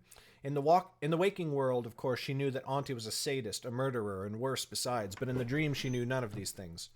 Auntie stepped around and pressed up against her back. Delicate fingers traced along Lauren's arms, and she shivered, her chest tight, her skin aching for the touch to linger. She could not force herself to move. "It is the way you hold yourself," whispered Auntie, her breath brushing Lauren's ear. A hand took Lauren's hip firmly, and she released a shuddering sigh. "The way you put one foot before the other, just so." She placed a foot before Lauren so that now they were pressed even closer against each other, but then the foot moved quickly to the right, and Auntie pushed her hard. Lauren yelped, tripping over the woman's ankle. She rolled quickly onto her back, but Auntie was atop her, her fingers grasping for Lauren's throat. "This is not vengeance," she hissed. "It is justice." Lauren fought, trying to wrestle herself away, but then the world dissolved to nothing again. There was wood beneath her hands, and warm air blasted her face. She was on the deck of a riverboat. Upstream, a ship pursued her, but no crew manned it. The captain, Brimlad, was nowhere in sight, and neither were Jem or Annis. But Zane sat against the wall of the riverboat's cabin, his hair thin and wispy, withered arms wrapped around himself. Lauren shuddered as she saw the black glow in his eyes. The ship had seemed at least a league away, but suddenly it appeared only a few paces behind them. Looking up, Lauren saw a small figure in a red cloak. Vivian's eyes glowed with mage light, and she raised her arms. "Abomination," she cried. Black burns rippled along her skin, turning her into a twisted, mangled thing. Lauren turned to see Zane, but the wizard had gone. Had he gone below? But then she saw her own hands. They were wasted, the skin almost transparent, just as Zane's had been when he ate the mage stones.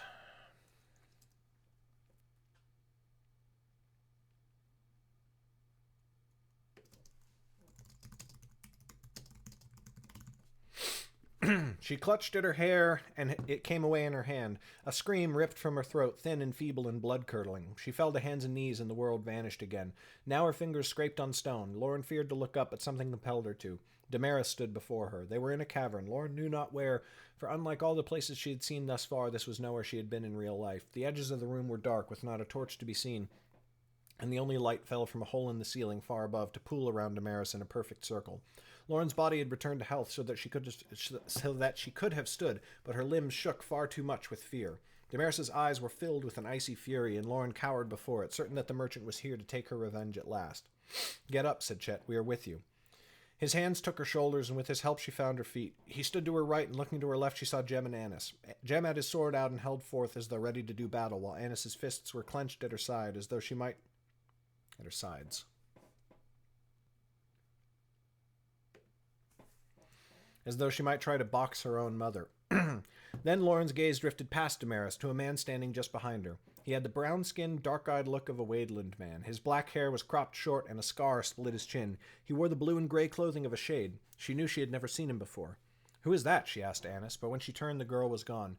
Jem and Chet, too, had vanished, and then she saw that they all knelt before Damaris, facing Lauren. Chet was chained and his eyes were mad with fear.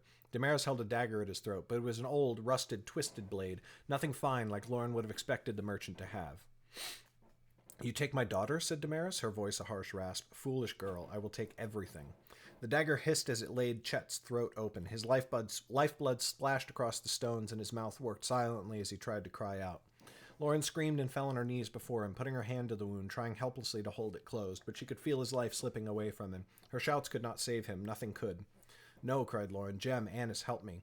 But when she looked up, she found that they were not chained after all. They never had been. A hungry light was in their eyes as they regarded her. Jem bared his teeth with an animal snarl, and he pounced upon her. She felt his teeth sink like needles into her neck. Lauren woke at last, screaming and thrashing in her bed. Stop, stop, Lauren. Someone help. Hand seized her in the darkness. Lauren swung a fist in the dark, screaming louder. She struck Chet right where the dagger of a shade had wounded him. He screamed in pain, and the sound of it was like agony in her heart. At last her mind was dragged to the present. Chet, no, I'm sorry, The door to the room crashed open. Zane and Jem ran in, stopping just on the threshold. Zane's eyes glowed white with magic, and Jem brandished his sword. At the sight of the boy, fear seized Lauren, her mind returning to the dream and his bared teeth. What is it? Cried Zane. What is wrong? Lauren shook her head, forcing herself to speak. It is nothing. Nothing. A nightmare. Zane's brow furrowed, and the light did not fade from his eyes. He ran to the balcony door and opened it, looking outside as though for a prowler. Then he rushed to the closet at the other end of the room and peered within. I'm fine, Zane, said Lauren, growing exasperated. There is no one there. It was a dream. When he knelt and looked under the bed, she got to her feet and lifted him back up. Stop, it is nothing. Nothing, said Chet, still rubbing his chest where she had struck him. It did not sound like nothing. Zane stood, and at last he doused his magic, but his frown remained. You sounded as though skilled torturers had you under their knives. Mayhap they did, said Lauren, but only in my mind. Look at me. Do you see any wounds? Without answering, he went to the wall where 2 robes hung on hooks. He pulled one down and threw it to her, and she put it on gratefully.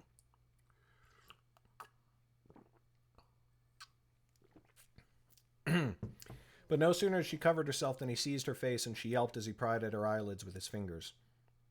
Your eyes are wild, he said, ignoring her attempts to escape. Jem, fetch an apothecary and tell them to fetch us dream wine. Too many fetches.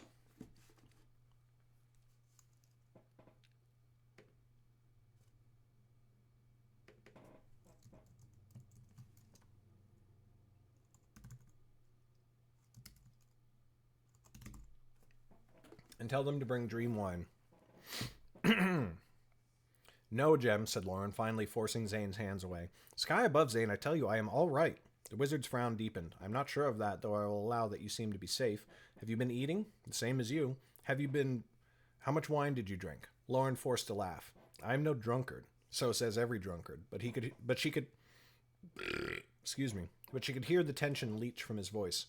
I could fetch more wine, if you wish, said Jem from behind him. I feel I could use a cup myself, for your screams still ring in my ears. Lauren's spirits dampened at once as she looked at the boy. Jem looked the same as always, and the same impudent smirk tugged at his lips, yet the memory of her nightmare would not leave her mind. She shook her head and tried to smile.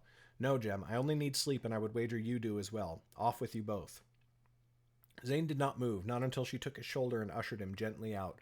Jem went more readily, Zane did not move, and was already yawning by the time he re-entered his room. Once they were gone, Lauren closed her door and turned to the bed. Chet shat up. He shat. Chet shat, I shat, he shat, we all shat. We had a good shat. Oh, boy.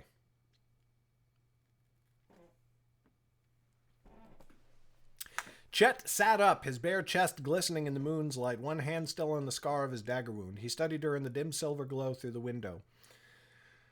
Lauren, what is wrong? Nothing, she said lightly. She cast a robe on the floor and gave him a moment to take her in before sliding beneath the covers, but it did not distract him. You can fool Jem and Zane, but I know you are lying. She was not so sure she had fooled Zane, for the wizard's eyes had been troubled, but still she kept her smile and ran a hand up his arm. That is a strong accusation. How is your wound? I did not mean to hit you. I was not myself when I woke. It is all right, said Chet. The pain is fading. She bent to kiss the scar, and as her other hand squeezed his shoulder, she felt him relax. Good. It is a mark of honor. I would hate for you to regret earning it. Though his eyes were still grave, that forced a chuckle from him, as though that is why I would regret it. His frown returned. Are you certain you are all right? What did you dream of? Lauren felt her smile grow strained. I do not remember, she said. A sick feeling grew in the pit of her stomach at the lie. Mayhap it was the battle of the seat. That was no happy memory. He hesitated, and for a moment she thought he would answer, but he only shook his head and turned away to lie upon his side. Soon he was asleep once more, but Lauren lay awake all the rest of the night until the silver of moon's light gave way to the pink blush of dawn. And she felt that eyes watched her in the darkness, the eyes of every enemy she had left behind her between the paths of the birchwood and the palace of the High King.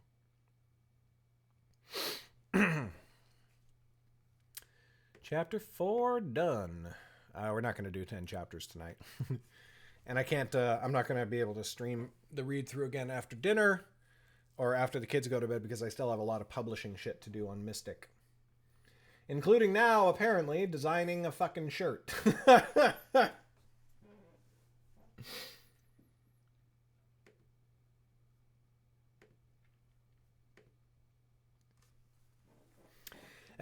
Chapter 5, as they ate with Jem the next morning, Lauren could sense Chet's concern for her. It fairly radiated from him like heat from a flame. When she tried to reach for more food, he would offer to fetch it for her, and he kept asking her if she would like any more water to drink. She avoided his gaze all the while and spoke lightly of small matters, but his worry remained until a thought seemed to strike him and he cocked his head. "Where is Zane?" she said. Lauren glanced towards the wizard's room. "Sleeping, I imagine." "Normally he rises earlier than any of us," said Chet. Lauren and Jem gave each other a dark look. That had not always been Zane's way, and had only begun after his battle with Maidstone sickness. Sometimes Lauren wondered if this wizard slept at all anymore, but now her thoughts were drawn to the night before in her dream.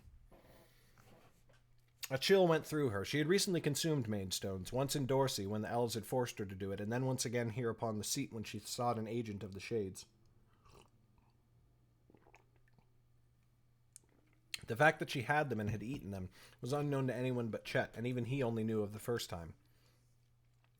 Could the Maidstones be linked to her nightmare? She could only find out by asking Zane, and that was not something she could do carelessly. She knew that if the wizard found out she possessed Maidstones, indeed, if anyone other than Chet learned of it, her very life might be in danger, for it was a dark crime under the king's law. She shook off such thoughts and rose, going to Zane's room.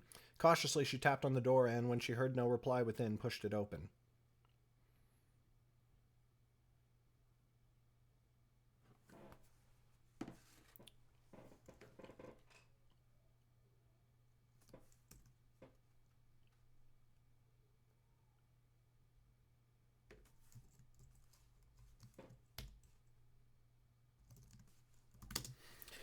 Cautiously she tapped on the door, and when she heard no reply within, she pushed it open.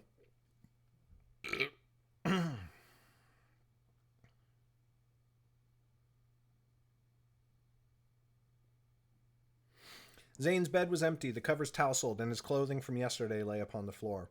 "Gone," she said, shrugging. "Off on some business as the new dean, no doubt." But she proved to be wrong, for Zane returned to them before they had finished eating. He stepped through the door wearing something that looked utterly foreign upon him, a full and beaming smile. What under the sky are you grinning about?" said Lauren. "I have a surprise for you," said Zane, "or rather the Lord Prince has arranged it, and he has allowed me to present it. Come with me." Lauren glanced at Chet, but he only shrugged. They rose, along with Jem, and followed Zane out into the hallway. The wizard led them to a part of the palace they had rarely visited.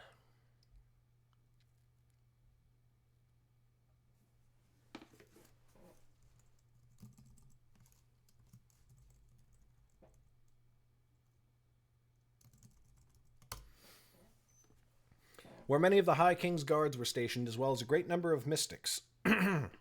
Soldiers watched them pass with great interest. Lauren's cheeks flushed as she realized that many of them were looking at her. She fought the urge to raise her hood and instead held her head high. As the Nightblade, she would have to grow used to this, she supposed. Zane stopped at a heavy door, pausing before he opened it to ensure they were gathered behind him. Inside was a sort of barracks with a...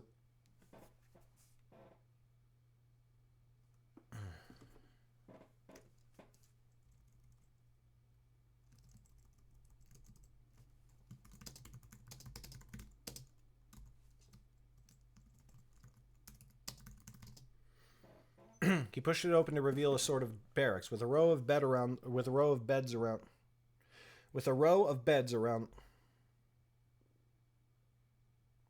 Inside, he pushed it open to reveal a sort of barracks with a row of beds around the wall. With a row of beds around the walls.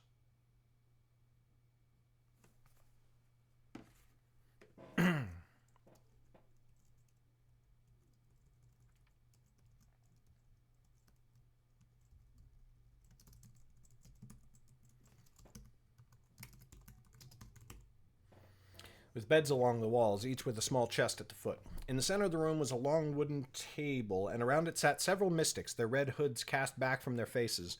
Lauren stood in the doorway, wondering why Zane would bring her here. Then the mystics looked up at her and stood from their places at the table. A smile broke out on her face, wide enough to match Zane's, and she laughed. Weath, Jormund, Gwyneth, she cried. The three mystics came forwards to embrace her, laughing, even large Jormund, who had hardly ever said a word to her. They had met her in Brecker when Lauren was fleeing east across Underrealm, and Cal had sent them to the seat to help deliver his message to the High King.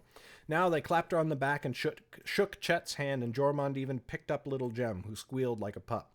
But as she released Gwyneth's wrist... Gwyneth's...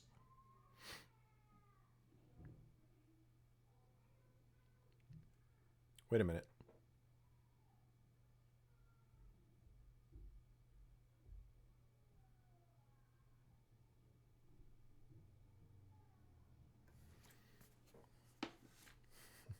Hey, what's up, Clooney man?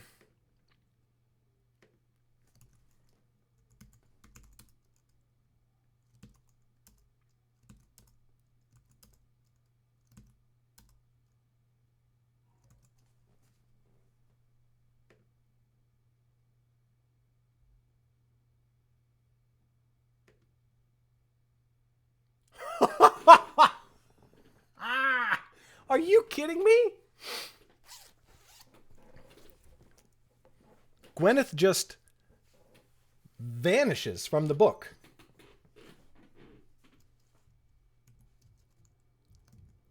What the fuck?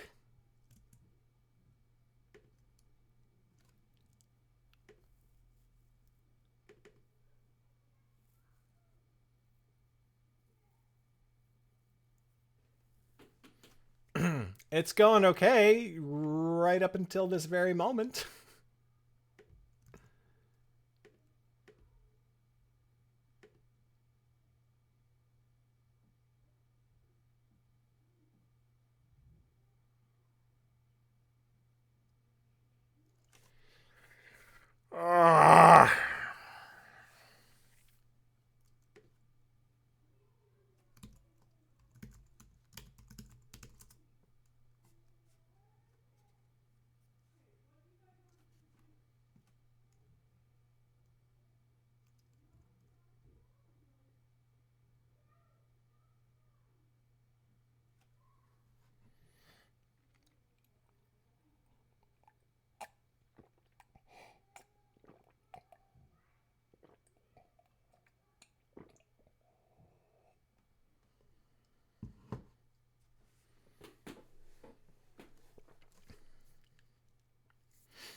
Well, this is fucked.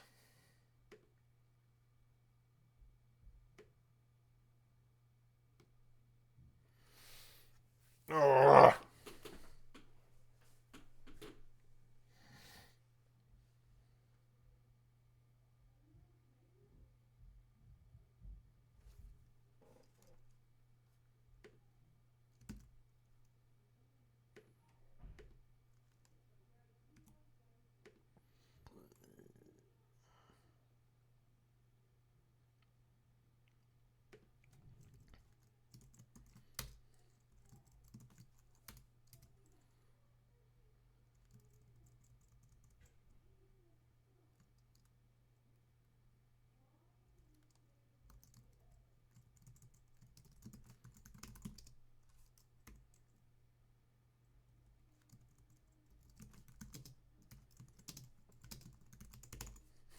Well, Gwyneth died. Gwyneth died in the Battle of the Seat.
No, I wrote her into this scene. Like, she was there. Lauren comes, and there's the Mystics, and it's the Mystics from Shadeborn, who she met and traveled with a short time. And Gwyneth was there. And Gwyneth and Lauren spoke to each other. And then Gwyneth was like, I'm one of the Mystics that's going to come with you from the High King's seat to the place that we're traveling to. And then she just vanished. She's not in the entire rest of the book. So she dies. We're going to remove her from this scene, and Lauren is going to find out that she died, very tragically, in the battle for the seat.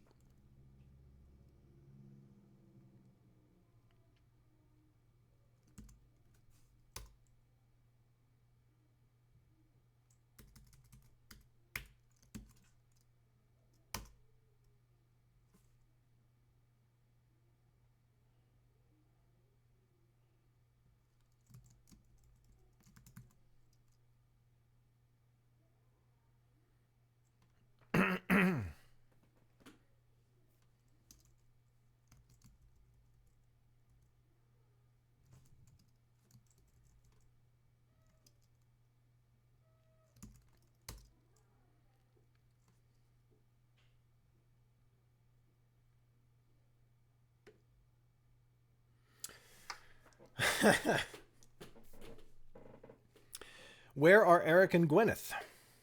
The room fell silent. Jormund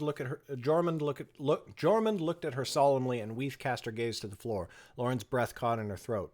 In the battle? On the eastern docks, said Weeth quietly. We pursued the armies of Dulmoon there and pressed the assault as they tried to board their ships and escape.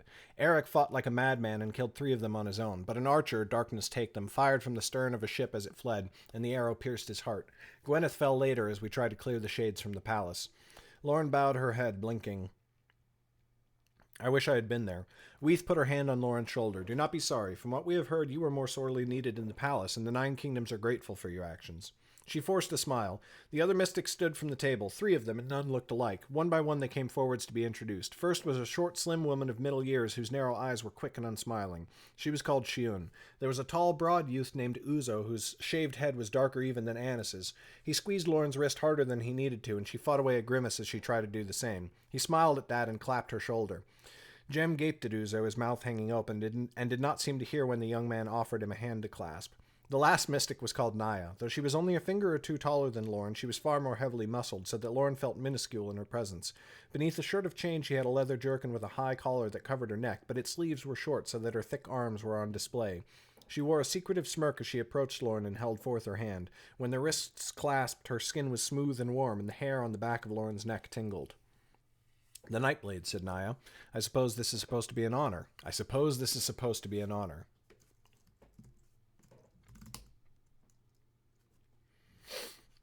I suppose this is meant to be an honor.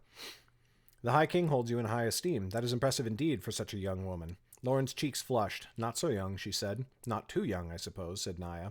Naya has been appointed the captain of our squadron, said Weeth. She fought beside the former Lord Chancellor at the Eastern Gate and took a wound in the battle. It sounds as if you were a hero, said Lauren. Mayhap, said Naya. It was only a small cut, and it was not the High King who raised my station for it, unlike you.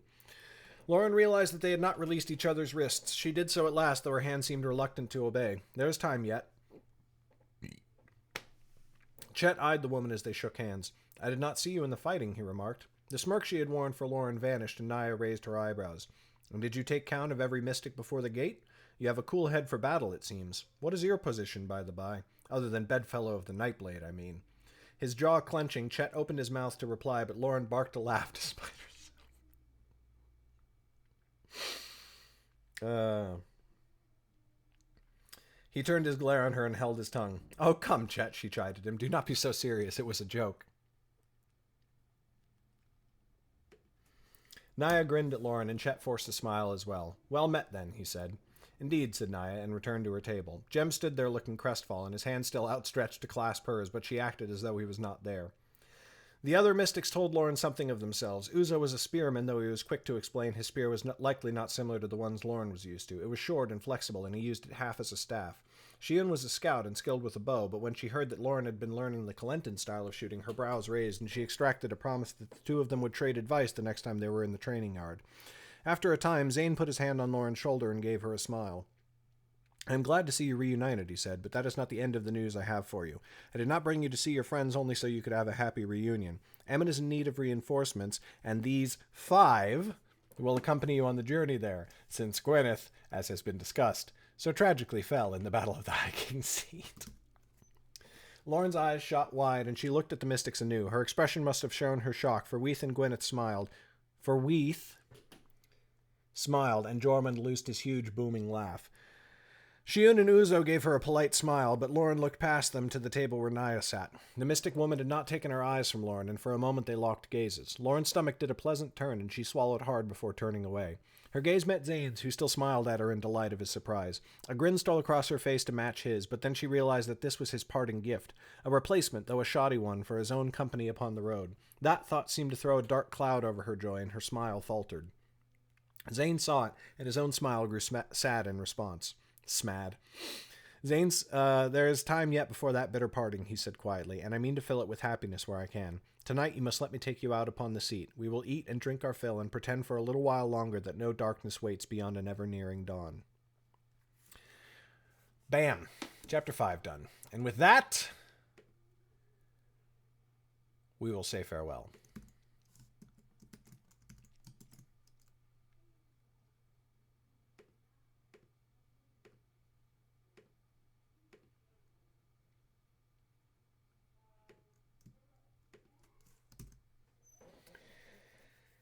Okay.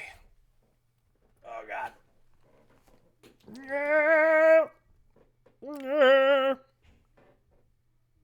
Oy. Oy. Oh. All right, y'all. Almost a 4-hour stream. Not bad. Well, thanks for coming here and being here for all of it. It was a lot of fun. I had a good time, and I hope you did as well. We will resume streaming tomorrow so here's the deal. Tomorrow's Thursday, isn't it? Okay, so I won't stream in the morning then. Tonight, I should finish all the republishing shit I need to do for Mystic. We already ordered the Mystic paperbacks. 24 of those are in the mail. Well, not in the mail yet, but they will be printed and they will come in the mail. And then tonight I will format the hardcover files and the mass market paperback files. We'll submit those. We'll probably order stock on those tomorrow. Tomorrow morning I have to make all of my YouTube videos, but I will stream tomorrow afternoon again, 2 p.m. Pacific time, just like I'm trying to do every day now, except for Sunday. So, yeah, I guess we'll see some of you then. And some of you I'm sure we won't. And that's fine, because as discussed, I'm not the boss of you. Your life is your own, and you should do what you want with it. Thanks for coming by, hanging out. Clooney Man, KJ Jones, Corey Unloaded, Carl, who was here, Bodegazilla, Kristen, Rhea, Fallen Clown, Alex, Demon Tomato, Dave. God, a lot of people here today. I already said KJ Jones, right? Evil Mustache Guy. That evil mustache guy. Boy, his mustache. So evil. And I think that's it. All that's in my chat history. All right, y'all. Thanks for dropping by the stream. Hope to see you around again sometime soon. Bye.